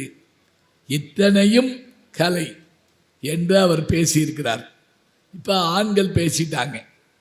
இப்போ தான் கவனமாக இருக்கணும். இன்னைக்கு மகளிர் தினம், மகளிர் பேச வர்றாங்க. மனித மனத்தை மென்மைப்படுத்துவது இலக்கியம்தான் என்று பேச நம்முடைய புதுக்கோட்டை சிவநந்தினி அவர்கள் வருகிறார்கள். வாங்கம்மா. தார் ரோடு உள்ள இடங்களிலெல்லாம் தமிழ் ரோடு போட்டு கொண்டிருக்கக்கூடிய கலை மாமணி பேராசிரியர் மதிப்பிற்கும் மரியாதைக்குரிய நடுவரையா அவர்களுக்கும் வாழ்த்துக்களையும் வணக்கங்களையும் சொல்லி, தன் காற்றிலம்பை கத்தியாக்கி கழற்றிய புரட்சிக்காரி கண்ணகி, எதிர்ப்பவன் அவதாரம் என்றாலும் எதிர்ப்பதே தமிழ் மரபு என்ற மானத்தமிழச்சி மண்டோதரி, பருவத்தை தமிழுக்கு என்று தமிழ் மணந்த ஔவையார், ஈன கொல்லமனிலும் கற்புரசி காத்த மாதரசி மாதவி, இளமையில் இளமை வென்று தவம் இயற்றிய மணிமேகலை, காதலின் ஞான தீபமாய் சுழன்ற அமராவதி, 63 நாயன்மார்கள் ஒரு பெண்ணான காரைக்கால் அம்மையார், எழுத்தாணி பிடித்து தலை நிமிர்ந்து நடந்த கவிப்புலி நச்சல்லை, கணவன் காணா உலகம் காணன் என்று கண்கட்டிய காந்தாரி, யமனே புள்ளன கண் விரித்த சத்தியவான் சாவித்திரி, தன் அவனுக்காக இதயம் துடித்திருந்த தமயந்தி, ஒரு தமிழ் சாதனைக்காக திரை மறைவில் இருந்த வள்ளுவன் மனைவி வாசுகி, பொறுமையின் சின்னமாக பேசப்பட்ட சீதை, இப்படி இலக்கியம் காலம் தொட்டு இன்று வரைக்கும் அம்மாவாக, அன்னையாக, காதலியாக, தலைவியாக எல்லா பொறுப்புகளும் இருக்கக்கூடிய மாண்புமிகு மகளிர் அத்தனை பேருக்கும் மகளிர் தின நல் வாழ்த்துக்களோடு தொடங்குகின்றேன். ஐயா, மனிதனின் மனதை மென்மைப்படுத்துவது, பண்படுத்துவது கலையா இலக்கியமா? எனக்கு முன்னாடி அன்னை செல்லக்கண் அன்னை நிறைய கலைகளை பட்டியலிட்டார். ஒரு உண்மையை சொல்லட்டுமாங்க ஐயா? ஒன்னாவது சொல்லுங்கம்மா. கலை என்பது ஒரு பெரிய தேர் இருக்கும்ல, தேர். கலைங்கிறது பெரிய தேர் மாதிரி, நல்ல உருவத்தில் பெருசா நல்ல வட்டமா இருக்கும், அதிலே நிறைய ஆரக்கால்கள் மாதிரி இருக்கும். நீங்கள் சொல்கின்ற 64 கலைகளும் பெரிய தேர் போலதான். ஆனா அந்த தேரை சரியான பாதையில் குறிப்பிட்ட நேரத்துக்கு நெறிப்படுத்த, முறைப்படுத்த ஒரு அச்சாணி தேவை. அந்த அச்சாணி தான் நாங்கள் சொல்கின்ற இலக்கியம். அதுதான் சார் மனிதரின் மனதை மென்மைப்படுத்தும். நிறைய சிலைகளை, அந்த ஓவியங்கள் எல்லாம் சொன்னாங்க. இப்போ உள்ள ட்ரெண்டிங்ல உங்களெல்லாம் சொல்லணும்னா, இப்போ இருக்கக்கூடிய சீரியல்ல, படங்கள்ல வில்லி வர்றாங்கன்னா, சே வில்லி என்னப்பா இவ்வளோ அழகா இருக்கா அப்படின்னு தோணும். ஒரு நடிகருக்கு இன்ட்ரோ சாங் போடுவாங்க, நடிகைக்கு இன்ட்ரோ சாங் போடுவாங்க. இப்போனா வில்லிக்கு ஒரு இன்ட்ரோ சாங் போடுறாங்க. அது இப்போ 20ஆம் நூற்றாண்டில். ஆனால் என் இலக்கியம் 12ஆம் நூற்றாண்டிலேயே என் பாட்டன் கம்பன் ஒரு வில்லிக்கு பாட்டு போடுறான். என்னென்ன ராமாயணத்தில் சூர்பனகன் நடந்து வர்றத அவ்வளவு அழகா, பஞ்சி ஒளிர் விஞ்சி குளிர் பல்லவம் மணுங்க, செஞ்சவிய கஞ்ச நிகர் சீரடியலாகி, மன்சொல மங்கை என அன்னம் என மின்னும், வஞ்சி என நஞ்சமென வஞ்ச மகள் வந்தாள் அப்படின்னு எழுதியிருக்காரு. சூர்பனகன் நடந்து வர அழகை எழுதுறாரு. நீங்கள் கலை அழக வர்ணிக்கிறதுக்கு தான் பாட்டு போட்டிருக்கீங்க. ஆனா அந்த பாட்டு நீங்க படிக்கும் போதே நம்ம கூட ஏன் நடந்து வர மாதிரியே எழுதியிருக்காரு. இதுதாங்க என் மனசை பன்மைப்படுத்தும். இதுலேருந்து, இந்த பாட்டுலேருந்து கம்பன் என்ன சொல்ல வர்றாரு இந்த தமிழ் கூறும் நல்லுலகத்துக்குன்னா, பொதுவா வெளி தோற்றத்துல அழகா இருந்தாதான் ரொம்ப அழகானவங்க, நல்லவங்கன்னு நினைக்கிறோம்ல. இல்லை, உங்கள் மனதில் நல்ல எண்ணம் இல்லை, தீய எண்ணங்கள் இருக்கு, கெட்ட குணங்கள் இருக்கு. இதெல்லாம் உங்க மனசுக்குள்ள வச்சுக்கிட்டு பார்ப்பதற்கு அழகாக இருந்தால் நீங்கள் நல்லவர்கள் அல்ல, சூர்பனகை மாதிரி கெட்டவர்கள் என்று அன்றே கம்பன் சொல்லிவிட்டான். இதுதாங்க என் மனித குலத்தின் மனதை மென்மைப்படுத்துவது. அவ்வளவு ஏன் நம்ம என்ன சொல்ல போனா, கலைங்கிறது ஒரு 2 மணி நேரம் 2 நிமிஷம் பார்த்து ரசிப்பதற்கு, வியப்பதற்கு வேண்டுமானால் பல ஆச்சரியங்களை கொடுக்கலாம். ஆனால் என் இலக்கியம் 2000 தலைமுறைக்கு தேவையான எது சரி, எது தவறு, எப்படி மனிதன் வாழ வேண்டும், எப்படி மனிதன் வாழக்கூடாதுங்கிற அத்தனை கோட்பாடுகளையும் விளிமியங்களையும் சொல்லிக் கொடுக்கிறது என்று சொன்னால் இலக்கியம் தானே மனிதனின் மனதை மென்மைப்படுத்தும். இப்போ சும்மா இப்போ குத்துப்பாட்டுங்கிற பேர்ல நிறைய பாட்டு போட்டுக்கிட்டு இருக்காங்க. அதே என் பாட்டன் கம்பன் தான் அழகா எழுதியிருக்கான். கும்பகர்ணன் தூங்கிக்கிட்டு இருக்கான், தூங்குறவனா எழுப்பணும். நீங்கள் இப்போ கலைன்னா மக்களுக்கு 64 கலைகளும் தெரியுமான்னு தெரியல. அவங்களுக்கு தெரிஞ்ச கலையெல்லாம் டிவி பார்க்குறது, படம் பார்க்குறது, பாட்டு பார்க்குறது, ரீல்ஸ் எடுக்கிறது, போஸ்ட் பண்ணுறது, லைக் வாங்குறது, ஃபாலோ வாங்குறது, அதானே? அது மட்டும் இல்லை. ஆனால் என்னுடைய பாட்டன் இலக்கியத்தில் எவ்வளோ அழகாக தூங்குறவங்களை எழுப்புறான்னு பாருங்க. உறங்குகின்ற கும்பகண்ண உங்க வாய மால்வெல்லாம் இறங்குகின்றது இன்றுகான் எழுந்திராய் எழுந்திராய், முரசர வச்சு தூங்குறவனை எழுப்புறாங்க. அப்போ அழுகை, கண்ணீர், கோபம், பொறுமை, நிதானம், மகிழ்ச்சின்னு என்ன உணர்ச்சிகளை மக்களுக்கு சொல்ல வேண்டுமோ அந்த உணர்ச்சிகளை அப்படியே அதன் வாயிலாகவே இந்த மக்களுக்கு சொல்லி கொடுக்குது இல்ல, அதுதான் ஐயா மனிதனின் மனிதை மென்மைப்படுத்தும். அண்ணன் பேசும்போது சொன்னார், படித்தவர்களுக்கு வேண்டுமானால் இலக்கியம் சரியா இருக்கும், படிச்சு தெரிஞ்சுப்பாங்கன்னு. இல்லைண்ணே, என் பாட்டன் வள்ளுவன் சொல்லியிருக்கான். இப்போ செல்லக்கண்ணனை கேட்ட மாதிரியே வள்ளுவன்கிட்ட போய் ஒருத்தர் கேட்டாராம், ஐயா கற்க கசடர கற்பவை கற்ற பின் நிற்க அதற்கு தகன் நீங்க எழுதிட்டீங்க ஐயா, நான் படிக்காத பாமரன் ஏழை விவசாயி, எனக்கு படிக்க தெரிஞ்சாதானங்க நான் அதுபடி வாழ்க்கையை நடத்த முடியும்னு. உடனே வள்ளுவன் சிரிச்சுக்கிட்டே சொன்னாராம், உனக்கு படிக்க தெரியலனா பரவாயில்லப்பா, கற்றதன ஆயினும் கேட்க அப்படின்னு. அவன் நம்ம பெரம்பலூர் மக்கள் மாதிரி ரொம்ப அறிவான பாமரன் போல. உடனே அடுத்த கேள்வி வள்ளுவனை பார்த்து கேட்டான், ஐயா வீட்டுக்கு 10 யூடியூப் சேனல் இருக்கு, இவர் ஒரு கருத்தை சொல்றாரு, அவர் ஒரு கருத்தை சொல்றாரு, அங்கிட்டு ஒன்று சொல்றாங்க, இந்த அம்மா ஒன்று சொல்லுது, எதங்கையா கேட்க. அதுக்கும் வள்ளுவன் ஒரு பதில் வச்சிருக்கான், எனைத்தாயினும் நல்லவே கேட்க அப்படின்னு எழுதியிருக்காரு. நீங்க 1330 திருக்குறள இல்லாத ஒன்றா உங்களுடைய கலை வடிவத்தில் இந்த உலகத்திற்கு கொடுக்க போறீங்க. நின்னா உக்காந்தா தூங்குனா துக்கத்துல மகிழ்ச்சியில சோகத்துல அனைத்துக்கும் என் பாட்டன் வள்ளுவன் கொடுத்திருக்கான் ஐயா. திருக்குறளை படித்தாலே போதும் அவங்க நல்லவங்களா மாறிடலாம். என் ஐயன் மறைமொழி அடிகளார் தான் இப்படி சொல்லுவார், 20 நூற்றாண்டு இலக்கியங்களை என் தமிழ் கொண்டிருக்கிறது என்று சொல்லி அதை உங்களிடத்தில் நினைவுபடுத்தி விட்டு விரைபட வேண்டும் என்று நினைக்கின்றேன். மறைமொழி அடிகள் இப்படி சொல்லி இருப்பார், 1ஆம் நூற்றாண்டில் தொல்காப்பியம், 2ஆம் நூற்றாண்டில் சங்க இலக்கியங்கள், 3ஆம் நூற்றாண்டில் திருவாசகம், 4ஆம் நூற்றாண்டில் ஆசாரக்கோவை, 5ஆம் நூற்றாண்டில் பெருங்காதை, 6ஆம் நூற்றாண்டில் கல்லாடம், 7, 8 நூற்றாண்டுகளில் தேவார பாடல்கள், 9ஆம் நூற்றாண்டில் ஆழ்வார் அடிகளின் பக்தி பாசுரங்கள், 10ஆம் நூற்றாண்டில் சீவக சிந்தாமணி, 11ஆம் நூற்றாண்டில் பெரிய புராணம், 12ஆம் நூற்றாண்டின் முற்பகுதி கந்த புராணம், பிற்பகுதி கம்பராமாயணம், 13ஆம் நூற்றாண்டில் சிவஞான போதம், 14ஆம் நூற்றாண்டில் தல புராணங்கள், 15ஆம் நூற்றாண்டில் வில்லிபுத்திரார் பாரதம், 16ஆம் நூற்றாண்டில் திருவிளையாடல் புராணம், 17ஆம் நூற்றாண்டில் தேம்பாவணி சீரா புராணம், 18ஆம் நூற்றாண்டில் தாயுமானவர்கள் பாடல்கள், 19ஆம் நூற்றாண்டில் வள்ளலார் பாடல்கள், 20ஆம் நூற்றாண்டில் மகாகவி பாரதியார் பாடல்கள் என்று சொல்லி மனிதன் நாளுக்கு நாள் மனசை மாத்திக்கிட்டே இருக்கான்னு சொல்லி என் இலக்கியம் 20 நூற்றாண்டு வரலாற்றை வைத்திருக்கும் பொழுது அதில் இல்லாத ஒன்றையா நமக்கு கலை விடுவம் கொடுத்து விட போகிறது. இங்க இருக்கிற எல்லாருக்கும் சரி, கார் வாங்கினா பைக்கு வாங்கினா சோகமா இருந்தா கஷ்டம் வந்தா என் பாட்டன் பாரதி கொடுத்த தன்னம்பிக்கை வரியை ஒரு நாளாவது உச்சரிக்காதவங்க இருப்பாங்கன்னா, பல வேடிக்கை மனிதரை போல நான் வீழ்வேன் என்று நினைத்தாயோ இந்த வரி கொடுக்கிற அந்த தன்னம்பிக்கையை என்ன கலை வடிவமாவது கொடுக்க முடியுமா? யாதும் ஊரே யாவரும் கேள் என்று பல நூற்றாண்டுக்கு முன்னாடியே உறக்க சொன்னானே, இதுதான் அவ்வளவு. ஏன் இப்ப இருக்க கலியுகத்துல போட்டி உலகத்துல கலை வடிவம் போட்டி நிறைந்தது. அவ்வளவு எளிதில் கலைத்துறையில் சாதிக்க முடியாது. ஒரு கலைஞன் இன்னொரு கலைஞனை கைப்பிடிச்சு கூப்பிடுறது அத்தி பூத்தாறு போலதான் நடக்கும். என் இலக்கியம் முழுக்க முழுக்க அன்பை சொல்லிக் கொடுக்குது. அன்பிருக்கும் உண்டோ அடைக்கும் தாள். இந்த வரிக்கு ஈடாக வேற என்னங்கய்யா உங்க மனசை மென்மைப்படுத்த போகிறது? மழையால் கரைந்து விடுவதில்லை மழை, முகிலால் குறைந்து விடுவதில்லை கடல், கால மாற்றத்தால் சிரித்து விடுவதில்லை சிலை. எத்தனை எத்தனை கலை வடிவங்கள் காட்சியாக வந்தாலும் என் இலக்கியம் கொடுக்கிற மென்மையும் பாசமும் காதலும் அன்பும்தான் ஒருத்தனை நல்ல மனிதனாக மாற்றும் என்று சொல்லிவிட்டு இதுகாரம் கேட்டு ரசித்த அத்தனை இலக்கிய பெருமக்களுக்கும் நன்றி பாராட்டி விட வருகின்றேன். நன்றி, வணக்கம். அருமையாக பேசுனாங்க. ஒரு பெரிய பட்டியலை கொடுத்தாங்க. 2ஆம் நூற்றாண்டு தொடங்கி 21ஆம் நூற்றாண்டு வரைக்கும். கதாசன் கூட சொல்லியிருக்கலாம். 21ஆம் நூற்றாண்டு வரைக்கும் அத்தனை இலக்கியங்கள் இருக்கிற போது அதில் சொல்லாததை உங்கள் கலை என்ன சொல்லும்? ஒரு கேள்வி கேட்டிருக்காங்க. நல்ல கேள்வி.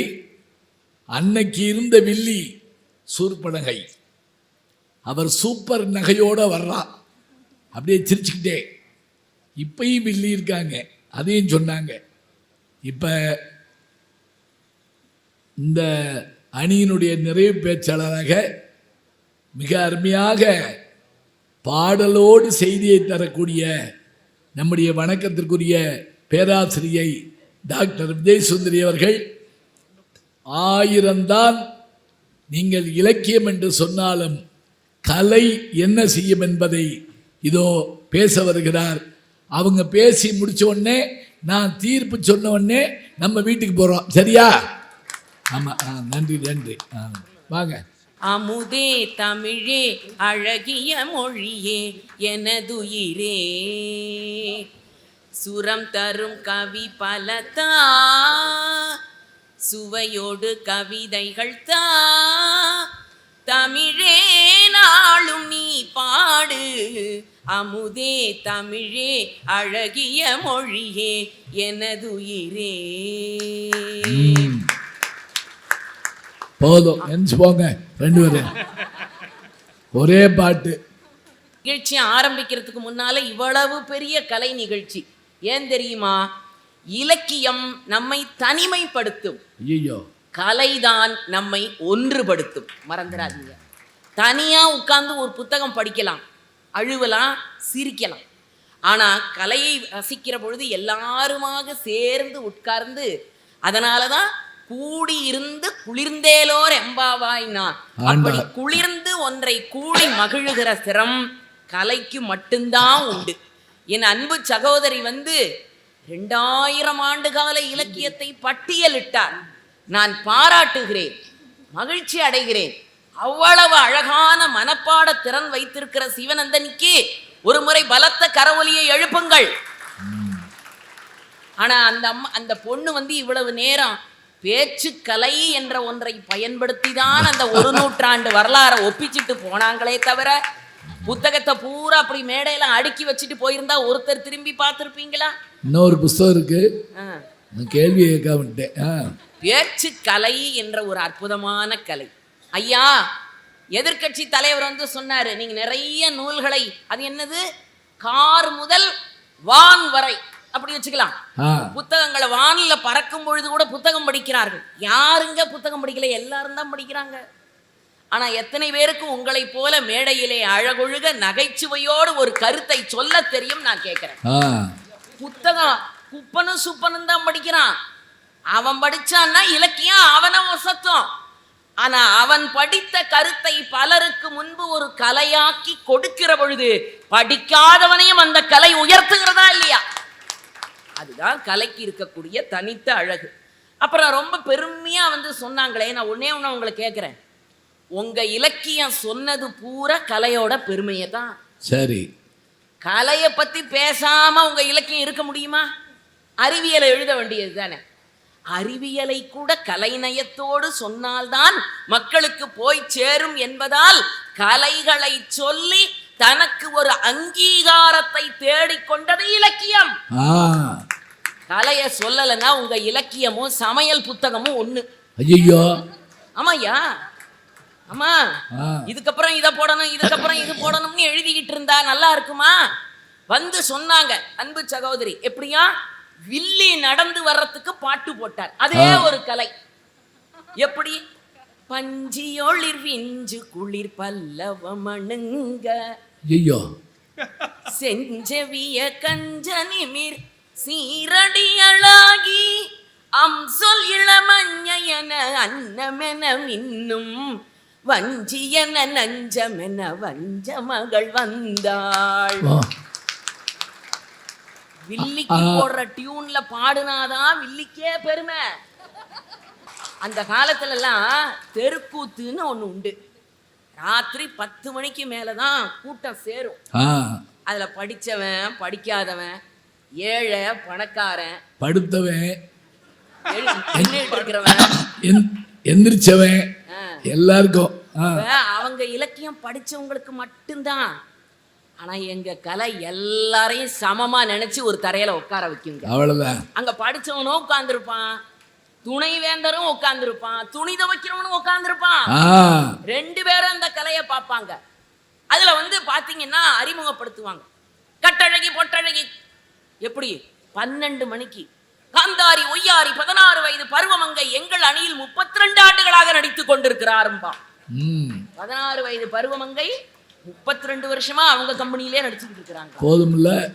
இவன் கை தட்டுவான். அவனை அப்படித்தான் முதல்ல உள்ள இழுக்கணும். எடுத்த உடனே அவன் கையில ஒரு புத்தகத்தை கொடுத்து, துப்பார்க்கு துப்பாய துப்பாக்கி துப்பார்க்கு துப்பாய தூவு மழை, திருவள்ளுவர் சொல்லியிருக்காருன்னா, என்னம்மா என்னை பார்த்து இவ்வளவு காரி துப்புறன்னு ஓடிடுவான். இல்லையா? புரியாதுங்க. அத தோலை உரிச்சி அந்த பலாப்பழத்துக்கு மேல இருக்கிற முள்ளை எடுத்து சொல சொலையா பிரிச்சு அதை சுத்தி இருக்கிற அந்த வெள்ளத்தோலை எடுத்துட்டு கொட்டையும் எடுத்துட்டு அதை சின்ன சின்னதா துண்டு பண்ணி தேனில் போட்டு எங்க ஆளுக்கு வாயில கொடுத்தாதான் செய்யும். அந்த வேலையை செய்வது கலை. புதுக்கோட்டையிலேன்னு தங்கச்சி வந்திருக்கிறா. ஆமா, புதுக்கோட்டையில அந்த காலத்துல சமஸ்தானங்கள் இருந்த காலம். அப்ப கச்சேரிகள் நல்லா நடக்கும். எங்க ஐயா நாவுக்கரசர் சத்தியசீலன் ஐயா தான் இதை சொல்லுவாரு. புதுக்கோட்டையில சமஸ்தானத்தில் இப்படி மக்கள்லாம் உட்கார்ந்து இருக்கிறாங்க. ராஜா உட்கார்ந்து இருக்கிறார். பாகவதர் பாடுறார். அவர் பிரமாதமா பாடுறார். எப்படி பாடினரோ எப்படி பாடினரோ அடியார் அப்படி பாட நான் ஆசை கொண்டேன் சிவனே எப்படி பாடினரோ. ஒரு பய தலையாட்டல, சேல மாதிரி உட்கார்ந்து இருக்கிறான். ராஜா தலையாட்டுறத பார்த்த உடனே அம்புட்டு பேர் தலையாட்ட ஆரம்பிச்சிட்டான். இப்ப பாட்டு அவனுக்கு புரியல, ஆனா ராஜாவை புரியும். சரி, ராஜா தலையாட்டா நாம ஆட்டணும்னு அவனுக்கு தெரியும். இது ராஜாவுக்கு தெரியல. அவர் மந்திரியை கூப்பிட்டு, நம் சபஸ்தானத்தில் இருக்கிற மக்கள் எல்லாம் இசை ஞானத்தில் பொங்கி வழிகிறார்களே. அவன் சொன்னா, ராஜா நீ தலையாட்டுறன்னா அம்புட்டு பேரும் தலையாட்டுறான், நீ தலையாட்டுறத நிறுத்திட்டேன்னா ஒருத்தனும் தலையாட்ட மாட்டான்னா. ராஜாவுக்கு கோவம் வந்துருச்சு. என்னுடைய நாட்டு மக்கள் என்ன அவ்வளவு ஞான சூன்யங்களா? நான் ஒத்துக்கொள்ள மாட்டேன். நாளை சபை கூடட்டும், உட்கார்ந்திருக்கிற 1000 பேர் தலையிலும் ஒரு எலுமிச்சம்பழத்தை வைத்து விடுங்கள், பாகவதர் பாடட்டும். அந்த பாட்டை கேட்டு எவனாவது தலையை ஆட்டினால் அவன் தலையை ஒரேடியா எடுத்துடுறான்ட்டான். கொடுவாளை தீட்டிக்கிட்டு ஒருத்தன் பக்கத்துல நிக்கிறான். அடுத்த நாள் பாகவதர் வர்றாரு, பாட்டு பாட ஆரம்பிக்கிறாரு. எல்லார் தலையிலையும் ஒரு எலுமிச்சம்பழம். அவன் அட்டென்ஷன்ல உட்கார்ந்துருக்கிறான். ஒருத்தனும் அசைய மாட்டேங்கிறான். அவன் அடுத்தவன் தலையை பார்க்கறான். அந்த எலுமிச்சம்பழம் எப்படா விழப்போகுதுன்னு யாரும் கவனிக்கவே இல்லை. அப்படியே உட்கார்ந்துருக்கிறான். பாகவதர் பாடுறாரு பாட்டு. கலையாத மோகன சுவை நானன்றோ, மோகன சுவை நானன்றோ, மோகனம் இழுக்கிறாரு. ஒரே இழுப்பு. ஒருத்தன் தலையில இருக்கிற எலுமிச்சம்பழம் கீழே விழுந்துருச்சு. இப்ப எல்லாம் அவன் கழுத்தையே பார்க்கறான். அது வெட்டாமலே ஆடுற மாதிரி இருக்குது. ஒருத்த சொல்றா, ரசிக்கிறீரா? போக போகுது உன் தலையவேங்கிறான். ராசா சொல்றான், கொண்டு வா கொடுவாளை. இந்த அற்புதமான பாட்டுக்கு கூட தலையாட்டாமல் இருக்கிற 999 பேர் தலை வெட்டி போடுறான். கலை என்பது ஒரு கட்டத்தில் நம்மை மறக்கடித்து உள்ளுக்கு இழுக்கும். அதுதான் உணர்வினுடைய விளிம்பு, எச்சம். அதுதான் இன்னைக்கு நாம பெருமையா பேசிக்கிறோம். தங்கச்சி சொன்னாங்க 2000 ஆண்டு கால இலக்கியம். அம்மா, உங்க இலக்கியம் 2000 வருஷம்தான். அதுக்கு முன்னால தோன்றினது நம்முடைய கலைங்கிறத மறந்துடாதீங்க. எப்படி தெரியுமா? தமிழன் கலையோடு பிறந்தவன். எப்படி நான் எப்ப பார்த்தாலும் கிறுக்கிட்டே இருப்பான். அவன் கை சும்மாவே இருக்காது. பிறந்ததிலிருந்து, எழுத்து தொடங்குவதிலிருந்து, இலக்கியம் பிறப்பதிலிருந்து கைகளாலே கிறுக்குகிற தன்மை என்ற கலை உணர்வு அவனிடத்தில் இருந்ததால் தான் ஈகிப்தில் இருக்கிற பிரமிடுல போயும் தன் பெயரை பொறித்து வைக்கிற கிறுக்குகிற கலை ஆர்வம் அவனை விட்டு போகாது. அது அவனுக்கு இயல்பா இருக்குது.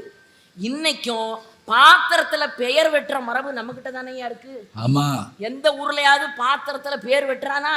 நம்மால கல்யாணத்துக்கு பத்திரிக்கை அடிக்கிறதுக்கு முன்னால பாத்திரத்துல பேர் வெட்டிடுவான். என்ன காரணம்னா அதுதான் இயல்பு.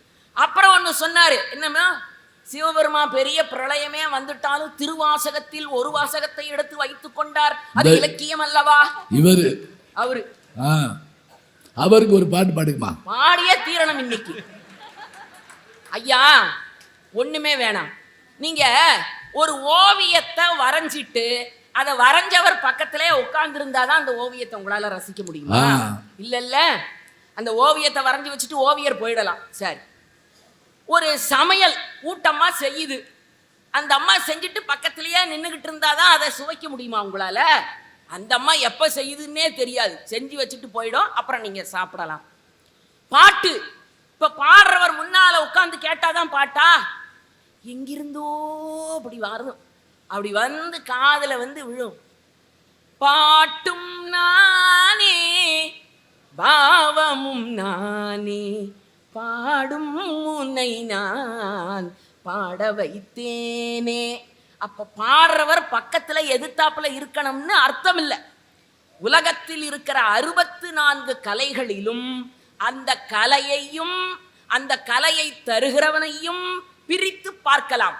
ஆனால் கலையையும் அதை தருகிறவனையும் பிரித்து பார்க்க முடியாத ஒரே கலை நடனக்கலை ஒன்றுதான்.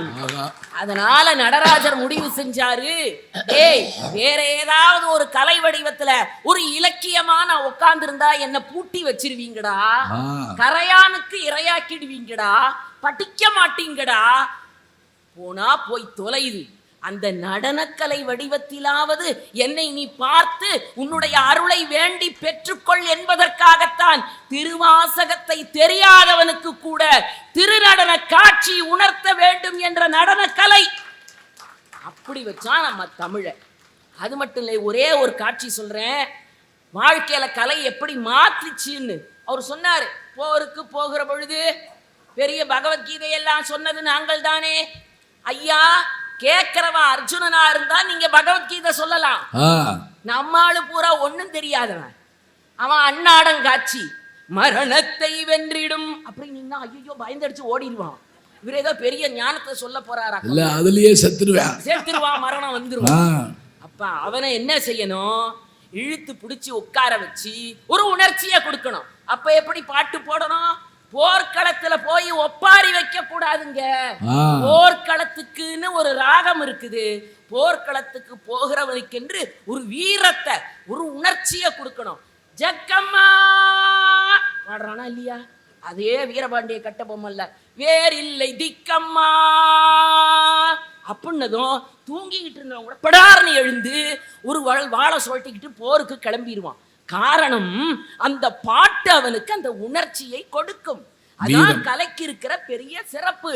உறங்குகிறவனை கூட தட்டி எழுப்புகிற ஆற்றல் கலைக்கு இருக்குது, மறந்துடாதீங்க. அது மட்டுமா, சிற்பக்கலைகளை பத்தி சொன்னா ஒத்துக்க மாட்டேங்கிறீங்க. திருப்புங்கூர்னு ஒரு ஊர் இருக்குது. அங்க உள்ள நந்தி நந்தனாருக்காக கொஞ்சம் விலகுச்சு இல்லையா, அந்த நந்தியினுடைய உருவத்தை போய் பாக்குங்க. அடே அப்பா, தமிழனுடைய கலைக்கு நிகராக உலகத்தில் எவனாலும் அப்படிப்பட்ட ஒரு சிலையை செதுக்க முடியாதுங்க. கண்களை உருட்டி கொண்டு, நாக்கை துருத்தி கொண்டு, குழம்புகளை கீறிக்கொண்டு கல்லிலே ஒரு கலை வடிவத்தை காட்ட முடியும் என்று நிரூபித்தவன். அதனாலதான் சொன்னா, சிலை எடுத்தான் ஒரு சின்ன பெண்ணுக்கு, கலை கொடுத்தான் அவள் வண்ண கண்ணுக்கு. பார்க்கிறவர்கள் எல்லாம் தொட்டு பார்க்கலாமா என்று எண்ணுகிற அளவிற்கு ஆற்றல் கலைக்கு இருக்கிறது. ஐயா, நான் இதை சொல்லி முடிக்கிறேன். ஒருவன் வாழ்க்கையே முடிந்து விட்டது, எல்லாம் நிறைவடைந்து விட்டது. ஸ்ரீரங்கத்திலிருந்து பாட்டு எழுதலாம் என்று சென்னைக்கு புறப்பட்டு போனான். எல்லா ஸ்டூடியோவிலையும் வாசல்ல போய் நின்று காத்து கிடந்தாரு. ஒரு இடத்துலையும் வாய்ப்பு கிடைக்கல. முடிஞ்சு போச்சு வாழ்க்கைன்னு மெரினா பீச்சை நோக்கி போகிற பொழுது சுண்டல் விற்கிற பையன் தோள்ல மாட்டிக்கிட்டு இருந்த ஒரு வானொலி பெட்டியிலே ஒலித்த பாடல் உங்கள் இலக்கியத்திற்கு கலை என்ற அங்கீகாரத்தை மேலே தடவி கொடுத்த பொழுது, வாழ்க்கை என்றால் 1000 இருக்கும், வாசல் தோறும் வேதனை இருக்கும், வந்த துன்பம் எது என்றாலும் வாடி நின்றால் ஓடுவதில்லை, வாடி நின்றால் ஓடுவதில்லை, உனக்கும் கீழே உள்ளவர் கோடி, நினைத்து பார்த்து நிம்மதி நாடு, மயக்கமா கலக்கமா மனதிலே குழப்பமா, வாழ்க்கையில் நடுக்கமா. 4 வியாதிக்கு ஒரே டேப்லெட்டுங்க. மயக்கமா, கலக்கமா, மனதிலே குழப்பமா, வாழ்க்கையில் நடுக்கமா. 4 வியாதிக்கும் கண்ணதாசனும் MS விஸ்வநாதனும் இணைந்து கொடுத்த கலை வடிவ பாட்டு ஒத்த மாத்திரை 4 வியாதியை குணப்படுத்துச்சு. கடற்கரையை நோக்கி சென்றவர் ரெங்கராஜன் என்ற பெயரோடு வாலி என்று மீண்டும் தன்னுடைய வாழ்க்கையை தொடங்க புறப்பட்டார் என்றால் கலையை அனுபவிக்கிறதுக்கு ஒரு காலகட்டம். கலை எழுத்தை புரியாதவனுக்கு கூட புரிய வைக்கிறது. கலை அன்பாக பக்கத்திலே தோள் தட்டி தருகிறது. நீங்கள் சொன்னீர்களே, இந்த பாடலை படித்திருந்தால் ஈரானிலே போர் இல்லை, உக்ரைனிலே போர் இல்லை என்று சொன்னார்களே, அதைத்தானம்மா நாங்களும் சொல்லுகிறோம். உங்கள் இலக்கியத்தை படிக்க வேண்டும் என்றால் தமிழ் மொழி தெரிந்திருக்க வேண்டும். உங்கள் இலக்கியத்தை அறிய வேண்டும் என்று சொன்னால் வேண்டுமென்றால் உக்ரைன் மொழியில் மொழிபெயர்க்க வேண்டும். உங்கள் இலக்கியத்தை படிக்க வேண்டும் என்று சொன்னால் ஒரு மொழிபெயர்ப்பாளர் தேவை, ஒரு உரையாசிரியர் தேவை, குறைந்தபட்சம் ஒரு சிவநந்தினியை போல ஒரு பேச்சாளராவது தேவை. ஆனால் எங்கள் கலை அப்படி அல்ல. என் மனதுக்கு ஏற்ற பாட்டை தட்டினால் ஏஆர் ரஹ்மான் பாடின ஜெய்ஹோ வார்த்தை தெரியலங்க, ஆனால் வந்தே மாதரம்னு ஒண்ணு அத்தனை பேர் எழுந்து நிக்கிறோம்ல. அப்ப கலை மொழிகளுக்கு அப்பாற்பட்டது, கலை எல்லைகளுக்கு அப்பாற்பட்டது, கலை கல்விக்கு அப்பாற்பட்டது, கலை அறிவுக்கு அப்பாற்பட்டது. மனித மனம் சோகத்தில் ஏங்கி கிடக்கிற பொழுது சுகமாக தாலாட்டுவதற்கு ஒரு தாலாட்டு பாடல் என் கையில் இருந்தால் என் தாய் பக்கத்தில் இருக்கிறாள் என்ற உணர்வை அது தருகிறது என்றால் என்ன பொருள்? இலக்கியத்தை நாங்களும் குறை சொல்லவில்லை. மேடைகள் தோறும் ஐயாவினுடைய தலைமையில் பல இலக்கிய நிகழ்ச்சிகளை பேசுகிறோம், மறுக்கவில்லை. ஆனால் அதே இலக்கியத்தை நான் பாட்டாக பாட வேண்டும் என்பதற்காக நடுவர் படுகிற பாடு இருக்கிறதே. நாங்கள் மறந்து விட்டால் அம்மா அந்த பாட்டை பாடு என்று ஏன் சொல்லுகிறார்? யாராவது பேசும்போது எடுத்து கொடுக்கிறாரா? என்ன பேசினாலும் அவ்வளவுதான் கைத்தட்டல் வரும்னு அவருக்கு தெரியும். ஆனா அதையே ஒரு பாட்டாக்கி கொடுக்கிற பொழுது இன்னும் அது சுவை கூட்டும் என்று சொல்லுகிற காரணத்தினால் தமிழனுடைய கலைகள் அது நாட்டுப்புற கலையாக இருக்கலாம், சிற்பமாக இருக்கலாம், ஓவியமாக இருக்கலாம், எல்லா கலைகளையும் பூ தொடுக்கிற கலை முதல் கோலமிடுகிற கலை வரை, பெயர் வைக்கிற கலை முதல் உடை உடுத்துகிற கலை வரை, வீடு கட்டுகிற கலை முதல் சமைக்கிறது வரை எல்லாம் கலை. நன்றி, வணக்கம். கம்பனே கேட்டிருந்தாலும் மகிழ்ந்திருப்பான். அப்படியாக பாடுகிறார்கள். அது காரணம் நான் சொன்னாங்கல்ல, நான் பாட சொல்றேன்னு. உங்களை பாடுற நான் ஏன் சொல்றேன்? பாட்டு வருது சொல்றேன். இவரை சொன்னா நான் பாடினா பேசவே இழுத்துக்கிட்டு இருக்கேன். எனக்கு என்னன்னு தெரியல, மைக்கு நல்ல மைக் கிடைச்சோம். ஒரு மாதிரி தொண்டை இதாக இருக்கட்டும். அதுக்காக என் தொண்டை விட்டு விட மாட்டேன், ஒழுங்கா செஞ்சிருவேன். என் தொண்டு சரியா இருக்கும், கவலைப்பட வேண்டாம்.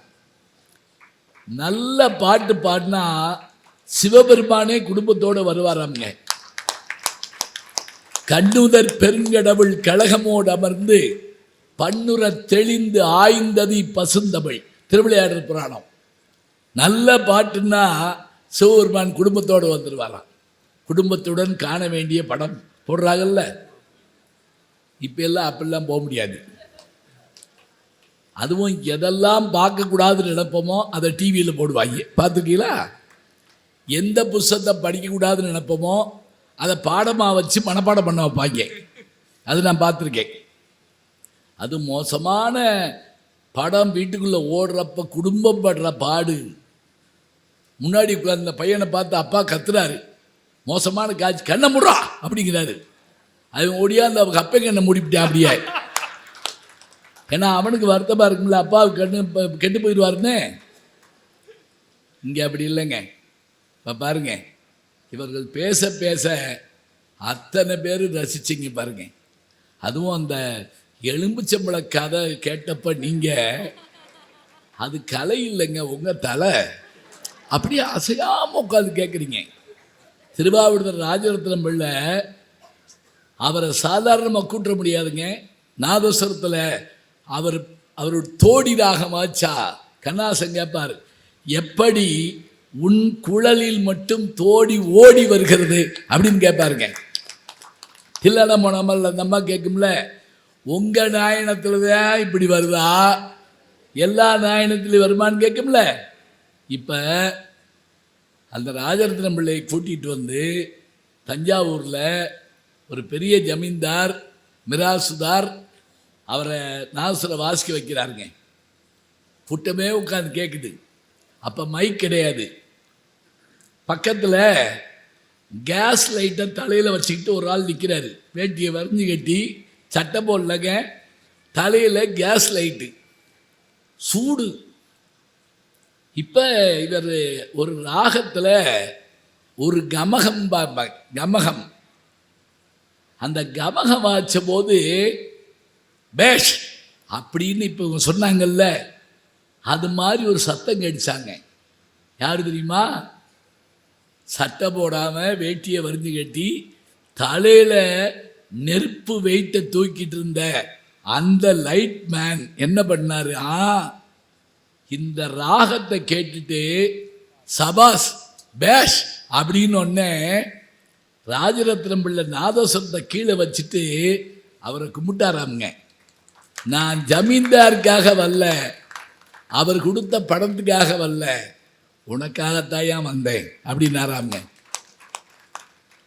அற்புதமான கலையை ரசிக்கக்கூடிய, இலக்கியத்தை ரசிக்கக்கூடிய பெருமக்களுக்கு நன்றியை சொல்லி, ஜனவரியில் அமெரிக்காவுக்கு போனப்ப ஜெர்மனியில் டிரான்சிட் எடுக்கிறப்ப வேறு ஃப்ளைட்டு மாறுறப்ப நம்ம ஊரில் சொல்லுவாங்கல்ல, கும்பகோணம் தஞ்சாவூருக்கு போவதற்கு ரயில் மாறவும் அப்படிம்பாங்கல்ல.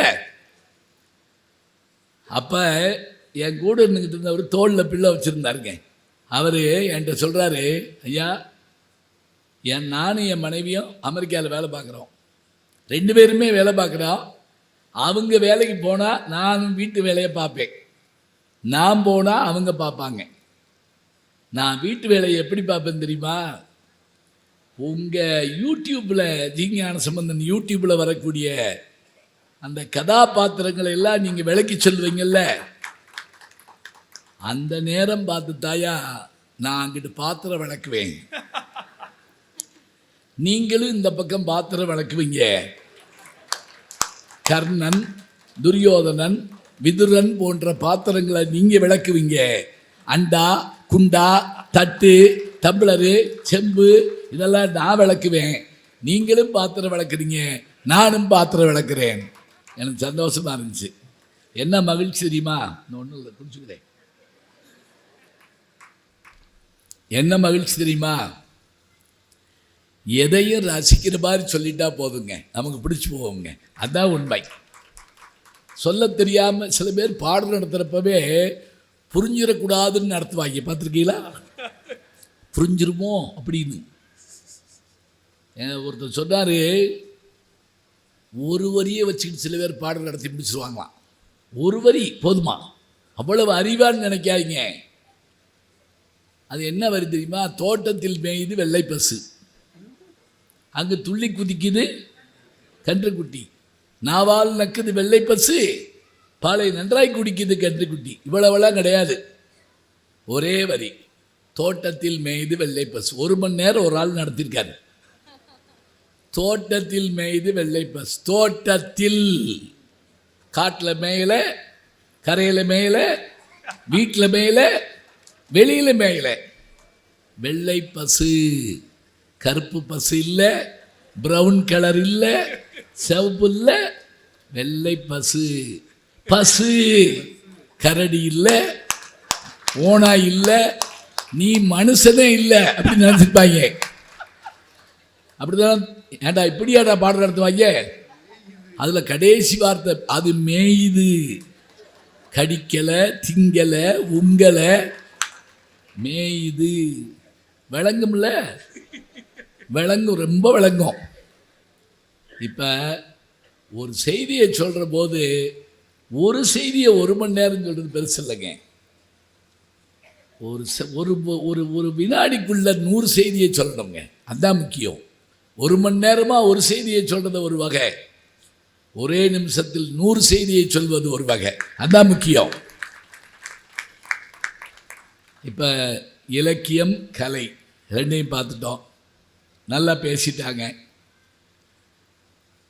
எனக்கு தெரிஞ்சு இலக்கியம் தொடங்குறப்பவே எனக்கு என்ன மகிழ்ச்சி தெரியுங்களா? கலைவாணி கையில் இருக்கக்கூடியது எதுன்னு கேட்டால் புத்தகம் தாங்க. எனக்கு தெரிஞ்சு இன்னும் படிச்சுட்டு இருக்க ஒரே அம்மா யாருன்னு கேட்டால் சரஸ்வதி மட்டும்தான். அதனுடைய நாற்கரங்களில் 2 கரத்தில் வீணை, ஒரு கரத்தில் ஜபமாலை, ஒரு கரத்தில் புத்தகம். படி. எது வரைக்கும் படிக்கணும்? சில பேர் கேட்டால் எது வரைக்கும் படிப்பேன்? ஏழை கிடைக்கணும், கல்யாணம் ஆகி போச்சு, அப்புறம் படிக்க மாட்டான். அப்புறம் எப்படி படிப்பான்? ஒருத்தர்கிட்ட கேட்டேன், உங்கள் பையன் என்ன படிக்கிறான்? தம்பி படிப்பை முடிச்சிட்டான். படிப்பையே முடிச்சிட்டானா? என்ன படிச்சிருக்கான்? 8th fail. இதுக்கு பேர் படிப்பை முடிச்சதா? அவன் வாழ்க்கையை முடிச்சிட்டான். திருவள்ளுவர்கிட்ட கேட்டாங்க, டேய் சாகிற வரைக்கும் படுறா, யாதானும் நாடாமால் ஊராமால் என்னொருவன் சாந்துணை. போதுமா புத்தகம் போதும். வீட்டில் அந்த அம்மா இன்னைக்கு போய் நூலகம் வச்சிரும் போட்டிருக்கு. டீச்சரா? அப்போ சரி. நிறைய துணை எழுத்துள்ள ஒரு திருக்குறள். இந்த திருக்குறளுங்க, யாதானும் நாடாமால் ஊராமால் என்னொருவன் சாந்துணையும் கல்லாதவர். இன்னொரு திருக்குறள் இருக்கு, இதே மாதிரி 11 துணை எழுத்து இருக்கக்கூடிய திருக்குறள். தெரியுமா? நான் சொன்ன உடனே சொல்லிடுவீங்க. அது வரைக்கும் கம்முனியை வாயை பார்த்துக்கிட்டே இருப்பீங்க. யாகாவாராயினும்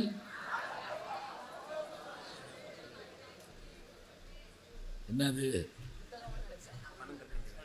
பணங்கள். சரி வச்சிருங்க. யாகாவாராயினும் நாகாக்க, காவாக்கால் சோகாப்பர் சொல்லுக்கு பட்டு. துணை எழுத்தே இல்லாமலும் திருவள்ளுவர் திருக்குறள் எழுதுவார். தெரியுமா? துணை எழுத்தே கிடையாதுங்க ஒரு திருக்குறளில். சொல்லிவிட்டாரு. வாங்க, அதுக்குள்ள நான் கல்கண்டு திங்கிறேன். இப்போ இலக்கியத்தினுடைய தன்மை என்ன அப்படின்னா, ஒரு மனுஷனை ஒரு வரி, ஒரு எழுத்து, ஒரு சொல் மாற்றிவிடும். எல்லாரும் தான் தினம் ஓலையை பார்க்குறோம், புசத்தை பார்க்குறோம். ஆனால் ஞானம் வந்துருச்சா? இல்லையே. பட்னத்தாருக்கு மட்டும் ஞானம் வந்துச்சுங்க. காதற்ற ஊசியும் வாராது காணும் கடைவழிக்கே என்று ஒரே ஒரு ஓலை துணுக்கு. காதற்ற ஊசின்னா என்ன? இப்போ தையல் ஊசி இருக்குல்ல, தையல் ஊசியில் அந்த ஹோல் இருந்தால் தான் அதுக்கு மரியாதை. அது இல்லைன்னா அது அந்த பிரயோஜனம் இல்லாத ஊசி. அந்த ஊசி கூட வராதான் எங்கே போகிறப்ப, மேலே போகிறப்ப. ஞாபகம் வச்சுக்கோங்க, தையல் ஊசி, மிஷினில் இருக்க ஊசி வேற, தைக்கிற ஊசி வேற. வேறுபாடு இருக்கு. என்ன வேறுபாடு தெரியுமா? கரெக்டாக சொல்கிறாங்க. அதாவது இந்த தைக்கிற ஊசியில் கூர்மை முன்னாடி இருக்கும், ஹோல் ஓட்டை பின்னாடி இருக்கும். மிஷினில் இருக்க ஊசியில் எங்கன கூர்மை இருக்கோ அங்கேயே ஹோல் இருக்கும். இது என்ன பெரிய கண்டுபிடிப்பு தாங்க. ஏன் தெரியுமா? இதில் முழுவதும் போனால் தான் இந்த ஊசி தைக்கும். ஆனால் அதில் கூர்மை போனாலே தைச்சிவிடும். இதுதான் கண்டுபிடிப்பு. அறிவு கொஞ்சம் கொஞ்சமாக தான் அங்கே வளரும், ஒரு இதில் வராது. ஆனால் பட்னத்தார் ஒரே ஒரு ஓலை துணுக்கு பார்த்தார், அப்படியே மாறிச்சு. அவருடைய வாழ்க்கையே மாறிச்சு. அதே போல் ஒரு செய்தியை பார்த்த உடனே கண்டுபிடிச்சு போடலாங்க. ஒரு சபையில் 2 பேர் வந்தாங்க. 2 பேரும் நிலத்தகராறு வந்து அதை தீர்த்து வைக்கிறதுக்கு அந்த சபையில் முடிவாங்கிறதுக்காக வந்தா, அங்கே ஒரு சின்ன பையன் உட்கார்ந்துருந்தான். எங்களுக்கே 80 வயசு, எங்களாலேயே தீர்க்க முடியல. அப்படி இருக்கப்ப இந்த பையன் எப்படி தீர்ப்பான்? தனிக்கு அவன் இளவரசங்க, நாட்டின் இளவரசன். அவன் 2 இருங்க, நான் மறந்துடுவேன். அந்த 2 பேரும் போகிறப்ப அந்த பையன் என்னன்னு கேட்டானா, இல்லை எங்களுக்குள்ள வழக்கு சின்ன பையனான நீங்கள் எப்படி தீர்ப்பீங்கன்னு சொல்லிட்டு நாங்கள் போகிறோம், அவ்வளோதானே. இருங்க, நான் பெரியவரை வர சொல்கிறேன். அந்த பையன் உள்ளே போயிட்டாங்க. சற்று நேரத்தில் ஒரு பெரியவர் வந்தார். 2 பேர் வழக்கை ஆராய்ஞ்சார். ஆராய்ஞ்சு பார்த்துட்டு 2 பேரும் ஏற்றுக்கொள்ளுமாறு. வழக்கறிஞர் தொழில் படித்தவர்களுக்கு தெரியும், ஒரு வழக்கில் ஒருவர் வெற்றி பெறுவார், ஒருவர் தோல்விடுவார். ஆனால் இங்கே இந்த 2 பேரும் மணமகளுமாறு ஒருத்தர் தீர்ப்பு சொன்னாரா அந்த பெரியவர். அவங்களுக்கு ஆச்சரியம் தாங்க முடியல. இது மாதிரி ஒரு தீர்ப்பை நாங்கள் கேட்டதில்லைன்னு சொல்லி கையெடுத்து கும்பிட்ட உடனே அந்த பெரியவர் தன்னுடைய தாடி தலைப்பாயெல்லாம் எடுத்தா அந்த பழைய பையன் உட்கார்ந்துருக்காங்க. இதை ஒரு புலவன் பார்த்துட்டு இருந்து சொல்கிறான், இந்த பையன் இவ்வளோ பெரிய தீர்ப்பை எப்படி சொன்னா? தாடி வச்சதுனாலயா சொன்னா? இல்லை. தலப்பா கட்டதுனாலயா சொன்னா? இல்லை. இவன் பாரம்பரியமிக்க குலத்தில் வந்தவன் ஆதலால் ஹெரிடிட்ரி இவங்கிட்ட இருக்கு. உரைமுடிவு காணான் இளமையோன் என்னும் நரை முது மக்கள் உவப்ப நரை முடித்து சொல்லால் முறை செய்தான் சோழன் குலவிச்சை கல்லாமல் பகம்படும். அவ்வளோதாங்க. பழமொழி 400. பழமொழி 400 வரக்கூடிய ஒரு பாட்டு. இந்த கரிகால், அது அவங்க சொன்ன மாதிரி கரிகால் பெருவளத்தான் கல்லணை கட்டினால அந்த வம்சம்ங்க. இவன் ஏண்டா இப்படி சொன்னா? இவன் வம்சத்தில் இருப்பவன் போற நீதி சொல்ல வல்லவன், அதனால் சொன்னா. அப்ப இந்த இலக்கியம் எழுதப்பட்டு 2000 வருஷம் ஆச்சு. இந்தா சொல்றேன், நீங்க கைதட்டுறீங்க. இந்த கைதட்டு எனக்கா?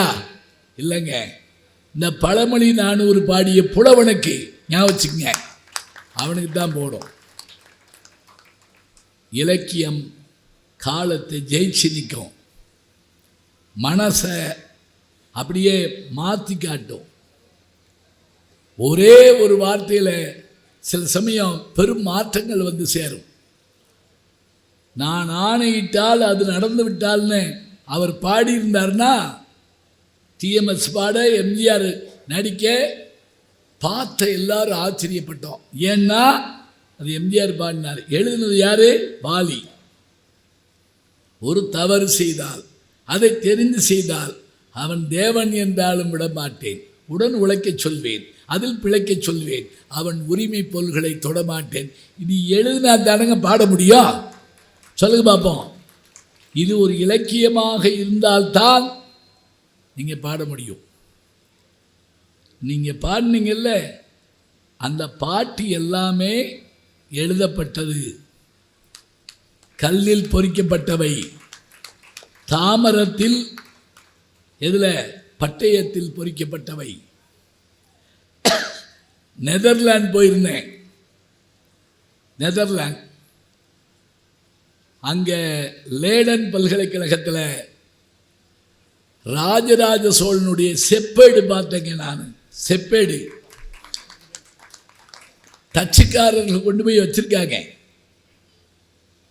அதை அவங்க பாதுகாத்து வச்சிருக்கிறத பார்த்துட்டு நான் இதை என்னன்னு பார்த்தா, நாகப்பட்டினத்தில் ஒரு சூடாமணி நிகழ்ந்து கட்டுவதற்காக, சூடாமணி விகாரம் கட்டுவதற்காக மலேசிய மன்னன் கடாரம் என்ற ஒருவன் நம்முடைய ராஜராஜ சோழனிடத்தில் இடம் கேட்டபோது இடமும் தந்து, ஞாபகம் வச்சுக்கோங்க, இவன் சைவ, அது பௌத்தம், இடமும் தந்து இந்த சூடாமணி விகாரத்தை பாதுகாக்க ஒரு கிராமமும் தருகிறேன் என்று ஆனைமங்கலம் என்கிற ஊரையே தானமாக தந்தான் ராஜராஜ சோழன்.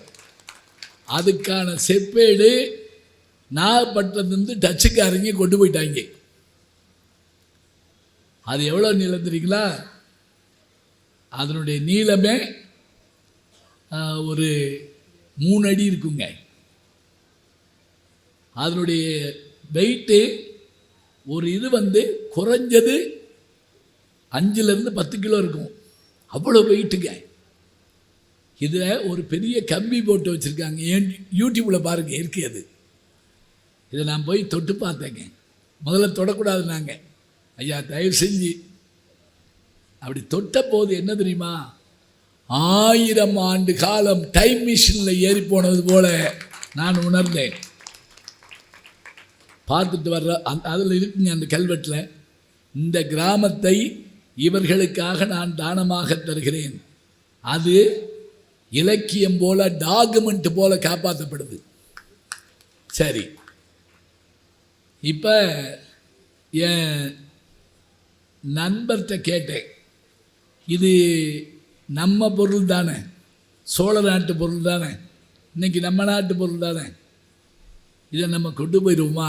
நிச்சயமாக கொண்டு போகலாம். ஏன்னா இப்போ கூட ஒரு சிவபெருமானுடைய சிலையை கொண்டு வந்தாங்க, கொண்டு போகலாம்னு நான் கேட்டேன். அவர் சொன்னார் கொண்டு போகலாம், ஆனால் இது வந்து தாமிரமாக இருக்கே, காப்பர், இதை அங்கே கொண்டு போனால் எவர் காப்பர்,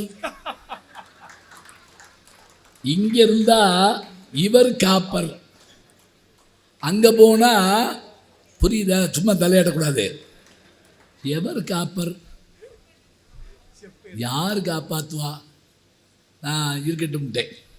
நான் இப்போ கொண்டு வந்துடலாம், நம்ம சொல்லி கொண்டு வரலாம். இப்போ பாருங்க, கல்வெட்டாக இருந்தாலும் ஏடாக இருந்தாலும் எழுத்தாக இருந்தாலும், இன்னும் அழகாக சொன்னால், சின்ன மருது பெரிய மருதை தூக்குல போடுறதுக்கு முன்னாடி அந்த வெள்ளைக்காரர் ஒரு கேள்வி கேட்டான், கடைசி ஆசை என்ன? நம்மளாக இருந்தால் என்னென்னமோ சொல்லுவோம். பெரிய மருது சொன்ன ஒரு வார்த்தை என்ன தெரியுமா?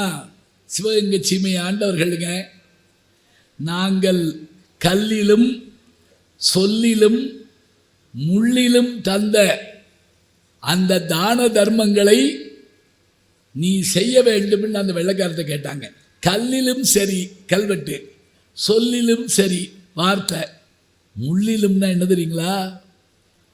தப்பிச்சு போனப்ப பெரிய மருதுக்கு உடம்பு முடியலைங்க. அப்போ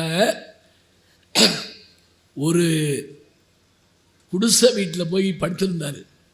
அந்த கிழவி வந்து யாருன்னு தெரியல இவருக்கு. என்னையா உடம்புக்கு? ஒன்றுமில்லம்மா, காய்ச்சலாக இருக்குது, இந்த கஞ்சியை குடி. பழைய சோறுங்க கொடுக்குறாங்க. சாப்பிட்டுட்டு அவர், அம்மா உன் வீட்டில் ஏடு எழுத்தாணி இருக்கா? தலைமுறைக்கு படித்தது இல்லையா, ஏடும் இல்லை எழுத்தாணியும் இல்லை. அந்த குடிசையில் ஒரு ஓலை எடுத்தாருங்க, கருவளை முள் எடுத்து, இந்த பகுதி இருக்கக்கூடிய அத்தனை நிலங்களும் இந்த கிழவிக்கு சொந்தம். கிழவி தர்மம் அந்த ஊர் பேர் இன்னைக்கு இருக்கு. பாருங்க, ஒரு மனுஷனுடைய மனசு ஒரு வினாடியில் அப்படியே மென்மையாக மாறுது. ஒரு கஞ்சி தாங்க, ஒரு கை கஞ்சி மாற்றி காட்டுது. அப்படியே யாரையும் நல்லவனாக மாற்ற முடியும். கொலகாரனை கூட அவனை ஒரு வார்த்தையால் நிறுத்தி வைக்க முடியும். இலக்கியங்கள் பக்தியை நமக்கு காட்டின, இலக்கியங்கள் புதிய வழிகளை நமக்கு காட்டின. இன்னைக்கு கூட பிரமிடுக்கு பக்கத்தில் இருக்கக்கூடிய கல் திட்டைகளில், பிரமிடுக்கு பக்கத்தில் இருக்கக்கூடிய கல் திட்டையில் தமிழ் எழுத்து இருக்குங்க. நான் சொல்லலை, சுவிட்சர்லாந்தை சேர்ந்த ஒரு பேராசிரியை, பாரிஸை சேர்ந்த ஒரு பேராசிரியர், 2 பேரும் சொல்கிறாங்க அது தமிழ் எழுத்து. அதில் இருக்கக்கூடிய ஒரு தமிழ் பெயர் என்ன தெரியுமா? சிகை கொற்றன் அப்படின்னு ஒரு தமிழ் பேர் இருக்கு. எங்கே? அங்கே இதில் இருக்குது, பிரமிடுக்கு பக்கத்தில் அந்த கல் திட்டையில் இருக்குது. யோசிச்சு பாருங்க, இலக்கியம்னா வெறும் புராணம் இதிகாசம் மட்டும் இல்லைங்க. அது கல்வெட்டாக இருக்கலாம், கடிதமாக இருக்கலாம், ஆவணமாக இருக்கலாம், செப்பேடாக இருக்கலாம், எதுவாக இருந்தாலும் அவை எல்லாம் என்ன செய்கின்றன என்றால், நான் இந்த செப்பேடை பார்க்குறப்ப மனசு என்ன ஆகுது தெரியுமா, எத்தனை பெரிய பாரம்பரியத்தில் நாம் வந்திருக்கோம் என்று என் மனம் லேசாக மாறுதுங்க. இறகு போல பறக்குது. அப்படியே இப்படியே ஒவ்வொன்றா பார்க்க பார்க்க பார்க்க பார்க்க இலக்கியத்தினுடைய பெருமை நமக்கு தெரியுது. அவங்க சொன்னாங்கல்ல, 3000 ஆண்டு பழமை இன்னைக்கு ஆர்டிஃபிஷியல் இன்டெலிஜென்ஸ் மூலமாக இருக்கக்கூடிய புதுமை, இதுலேயும் இலக்கியம் ஜெயிக்குது என்றால் இருங்க என்றால் மனித மனத்தை மென்மைப்படுத்துவது இலக்கியம்தான். ஐயா போனா போங்க, இன்னும் பணம் கொடுக்கல, எனக்கு ஒன்றும் இல்லை என்றால் நீங்க சந்தோஷப்படுவீங்க. இருங்க, அம்மா பாடிடாதீங்க, எந்திரிச்சு வசை பாடுவேன் அப்படின்னு நாம இசை பாடிக்கிட்டு இருந்தேன். தப்பா தீர்ப்பு சொன்னா வசை பாடுவேன். கலைன்னு என்ன தெரியுங்களா, இப்போ இலக்கியத்துக்கு இவ்வளோ உயர்வு இருக்குங்க. இதை எழுத போய் தான் அவங்க பாடினாங்க. நான் எழுதுனதை அவனே பாடிருக்கலாம்ல அந்த புலவனே. அதுக்கு ஒரு ஆளை தேடினாங்கல்ல, இசைவானரை சொன்னீங்கல்ல, அரங்கேற்றிருக்காதே. எங்கள் கண்ணகி மாதவியில் கண்ணகி குடும்பத்திற்கு வேண்டிய அத்தனை குணங்களை உடையவதாங்க. ஆனால் மாதவி எல்லா கலைகளிலும் வல்லவள். அதுதான் பெரிய சிறப்பு. அவளுக்கு தெரியாத கலையே இல்லை. அதனால தான் என்ன தெரியுமா, மாதவியின் அழகை காட்டுல அவள் அறிவு அவனை மயக்கிச்சுக்க. அதுதான் பெரிய ஆச்சரியம். எப்பவும் கற்றாரே காமருவர், அதான் உண்மை. இங்கே அவளுக்கு எல்லா வகையான நடனமும் தெரியும். கோலம் போடுவா, சமைப்பா, பாடுவா, இன்ஸ்ட்ருமெண்ட் வாசிப்பா, காணல் வரி படிச்சு பாருங்க. திங்கள் மாலை வெண்குடையால் சென்னி செங்கோல் அதுவோச்சி கங்கை தன்னை புணர்ந்தாலும் புலவாய்வாளி காவேரிங்கிற பாட்டை நீங்கள் சேஸ்தாஸ் குரல்ல கரும்புங்கிற படத்தில் கேட்டு பாருங்க. இப்போ யூடியூப்பில் போட்டு கேளுங்க. அடே அப்பா, அவ்வளவு அருமையாக இருக்குங்க. அவன் பாடினா இவன் எதிர்பார்த்து பாடினா. பாட தெரியும், ஆட தெரியும், இசை மயக்கம். அப்படியே நான் 2003 அமெரிக்காவுக்கு போயிருந்தப்ப நாட்டிய பேரொளி பத்மினி அவங்க வீட்டுக்கு போயிருந்தேங்க. என்ன வேணாலும் சொல்லுன்னு சொல்லப்படாது, போயிருந்தேன் சத்தியமா. போயிருந்தேன்னா அந்த அம்மா என்னுடைய கேசட்ஸு நான் வாங்க சிரிக்கலாம்னு போட்டிருந்தேன். அப்போவே அது அப்போ கூட போடல, நான் 91 போட்டேன். நான் போட்டது 1000 கேஸ் எடுத்தாங்க. ஆனால் லட்சக்கணக்கில் வித்துச்சு. எப்படி தெரியுமா, அவையே போட்டுக்கிட்டா. காப்பி ரைட்லாம் கிடையாது, கேட்டு சாப்பிட்டு தான் போடும்னாங்க. 10ஆவதுக்கு என்ன பண்ணாங்க தெரியுமா, ராஜஸ்லோச்சனாவுக்கு ஃபோன் பண்ணாங்க, அஞ்சலி தேவிக்கு ஃபோன் பண்ணாங்க. ஏன் ஜாதகத்தை பாருங்க, அம்பட்டு கவர்ச்சி கேட்டீங்க, வயசான பிறகு தான் பார்க்க வேண்டிய ஆகி போச்சு. நான் என்ன பண்ணுறது, இருக்கட்டும். ஆனால் எனக்கு அவ்வளோ சந்தோஷம், இவங்களெல்லாம் நம்ம நேரில் பார்க்குறோமே அப்படின்னு. அப்போ 3 பேரும் ஏன் இருக்கட்டும், முடிச்சிட்டீங்களா இல்லையா, இல்லாட்டி மணி அடிப்பேன். அப்போ என்கிட்ட கேட்டாங்க, நான் நடித்த படத்தில் உங்களுக்கு பிடிச்ச படம் இல்லையான்னு கேட்டாங்க. நடித்த படத்தில் பிடிச்ச படம் எதுன்னு கேட்டாங்க. எல்லா படமும் தாம்மா, அப்படி சொல்லக்கூடாது, ஏதாவது ஒரு படம் சொல்லுங்க. அப்போ தாங்க நான் சொன்னேன், தில்லானா மோகனாம்பாள் நான் சொன்னேன். அந்த அம்மா திரும்ப என் கையை இறுக்கி பிடிச்சிக்கிட்டு, ஏயா அப்படின்னு கேட்டாங்க. அது எங்கள் ஊரில் படம் ஆரம்பிக்கிறப்ப மதுரையில் ஆரம்பிக்கும். அழகர் ஆற்றுல இறங்குறப்ப, மீனாட்சி கல்யாணத்தப்ப நாதஸ்வர கோஷ்டியும் நாட்டிய கோஷ்டி மோகனா கோஷ்டி வருவாங்க. ஒரு பக்கம் சிக்கல் சண்முக சுந்தரம், இன்னொரு பக்கம் இந்த திருவாரூர் மோகனாங்கி. ஆமாம், எங்கள் ஊரில் ஆரம்பிக்குமா, அது மட்டுமா காரணம் இல்லைம்மா.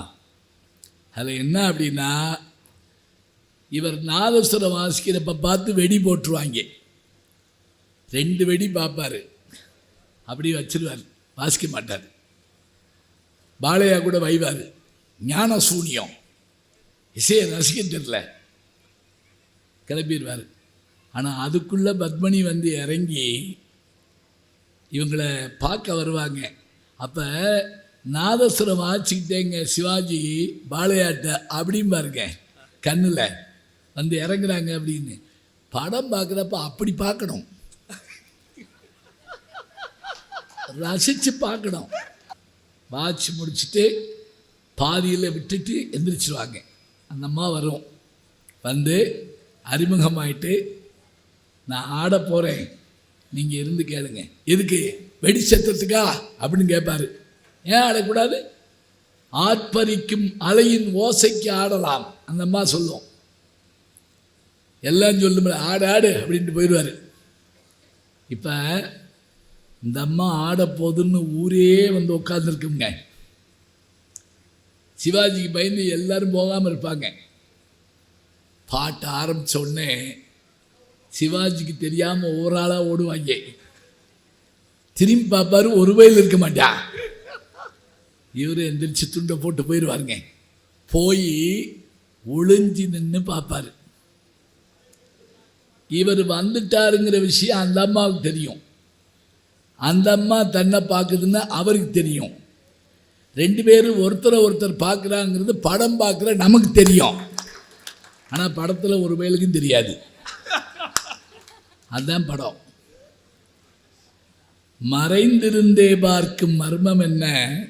அழகர் மலையழகா, இந்த சிலை அழகா என்று மறைந்திருந்தே பார்க்கும் மர்மம் என்ன? இதில் என்ன தெரியுமா முக்கியம்? இப்போ தான் நம்மாட்ட நான் சொல்கிறேன் மா, இதில் என்னன்னா,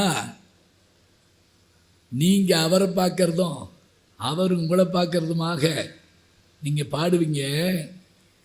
எப்படி பாடுவீங்க?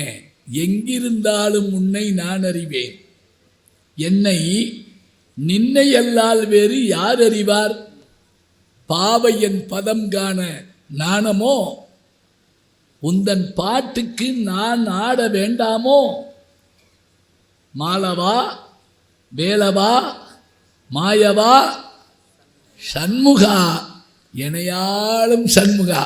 சண்முகான்னா அவர் பேருங்க. எல்லா பெண்களுக்கும் அந்த காலத்தில்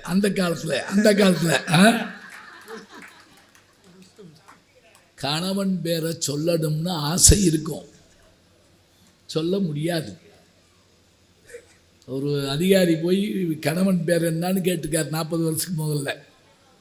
அந்த அம்மா, அந்த கூறுகட்டவன் பேரை நான் எப்படி சொல்லுவேன், அதுக்கு பேரையே சொல்லியிருக்கலாம். சொல்லணும்னு ஆசையாக இருக்குங்க, சொல்ல முடியாது.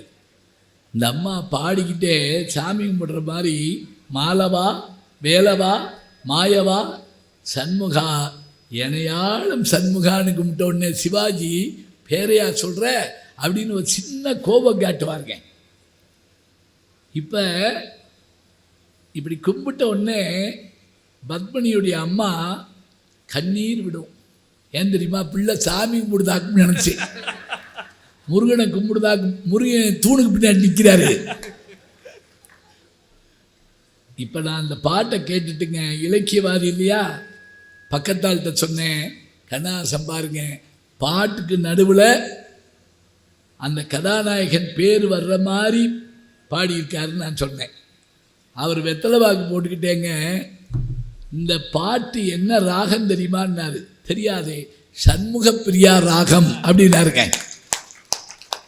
பாருங்க, சண்முக பிரியா ராகம். அவர் இசைவாணர், நான் இலக்கியவாதி. இதை நான் சொன்ன உடனே அந்த அம்மா பட்ட சந்தோஷம். யார்? பத்மினி. ஐயா, நடிச்சப்ப காட்டில் எனக்கு மகிழ்ச்சி நீங்கள் சொல்கிறப்ப ஏற்படுதியா. இன்னொன்று சொல்லிச்சுங்க, அந்த அம்மா சென்ஸ் ஆஃப் ஹியூமர் அப்படி உள்ள அம்மா. அந்த அம்மா யார்? பத்மினி. நாட்டிய பேரொழி, அழகி, அதெல்லாம் இருக்கட்டும். எப்படி சிரிக்க வைக்கிறதுங்கிறீங்க என்னைய நான் தான் சிரிக்க வைப்பேன்னு கேள்விப்பட்டிருக்க. எப்படி தெரியுங்களா ஐயா? சம்பூர்ண ராமாயணம் நடித்தோம்யா, நான் தான் சீதை. ராமர் என்டி ராமாராவ். அவருக்கு தமிழ் தெரியாதான். அவருக்கு தமிழ் சொல்லி கொடுக்க ஒரு ஆளை அனுப்பியிருக்காங்க. 15 நாள் கழித்து அந்த ஆள் தெலுங்கு பேசிக்கிட்டே வந்திருக்கான். அவனுக்கு தமிழ் மறந்து போச்சு. ஒகேனக்கல்ல தான் எடுப்பாங்களாம், வெயிலில் தான் எடுக்க முடியுமா. சுடு பாறையில் உட்காந்து அந்த எடுப்பாங்களாம். அப்போ அவர் மெதுவாக சீதே சீதேன்னுட்டே இருப்பாராம்.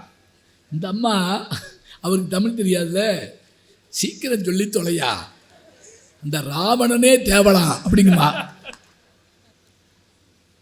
ஒவ்வொன்றா பேச கேட்க கேட்க ஆச்சரியம் என்னன்னா, இந்த பாட்டை இப்படி பிரித்து பார்த்து ரசிக்க ஆரம்பித்தா இதில் இருக்கக்கூடிய கலை வடிவம் நமக்கு தெரியுதுங்க. நினச்சி பாருங்க. இதை ஒரு பொறியியல் கல்லூரியில் பேசுகிறேங்க. இது முடிஞ்ச உடனே ஒரு பொண்ணு வந்து ஆடிச்சு. 4000 பேர் எந்திரிச்சுருந்தாங்க. எந்திரிச்சுன்னு கை தட்டா. அது யாருக்கு தெரியுமா?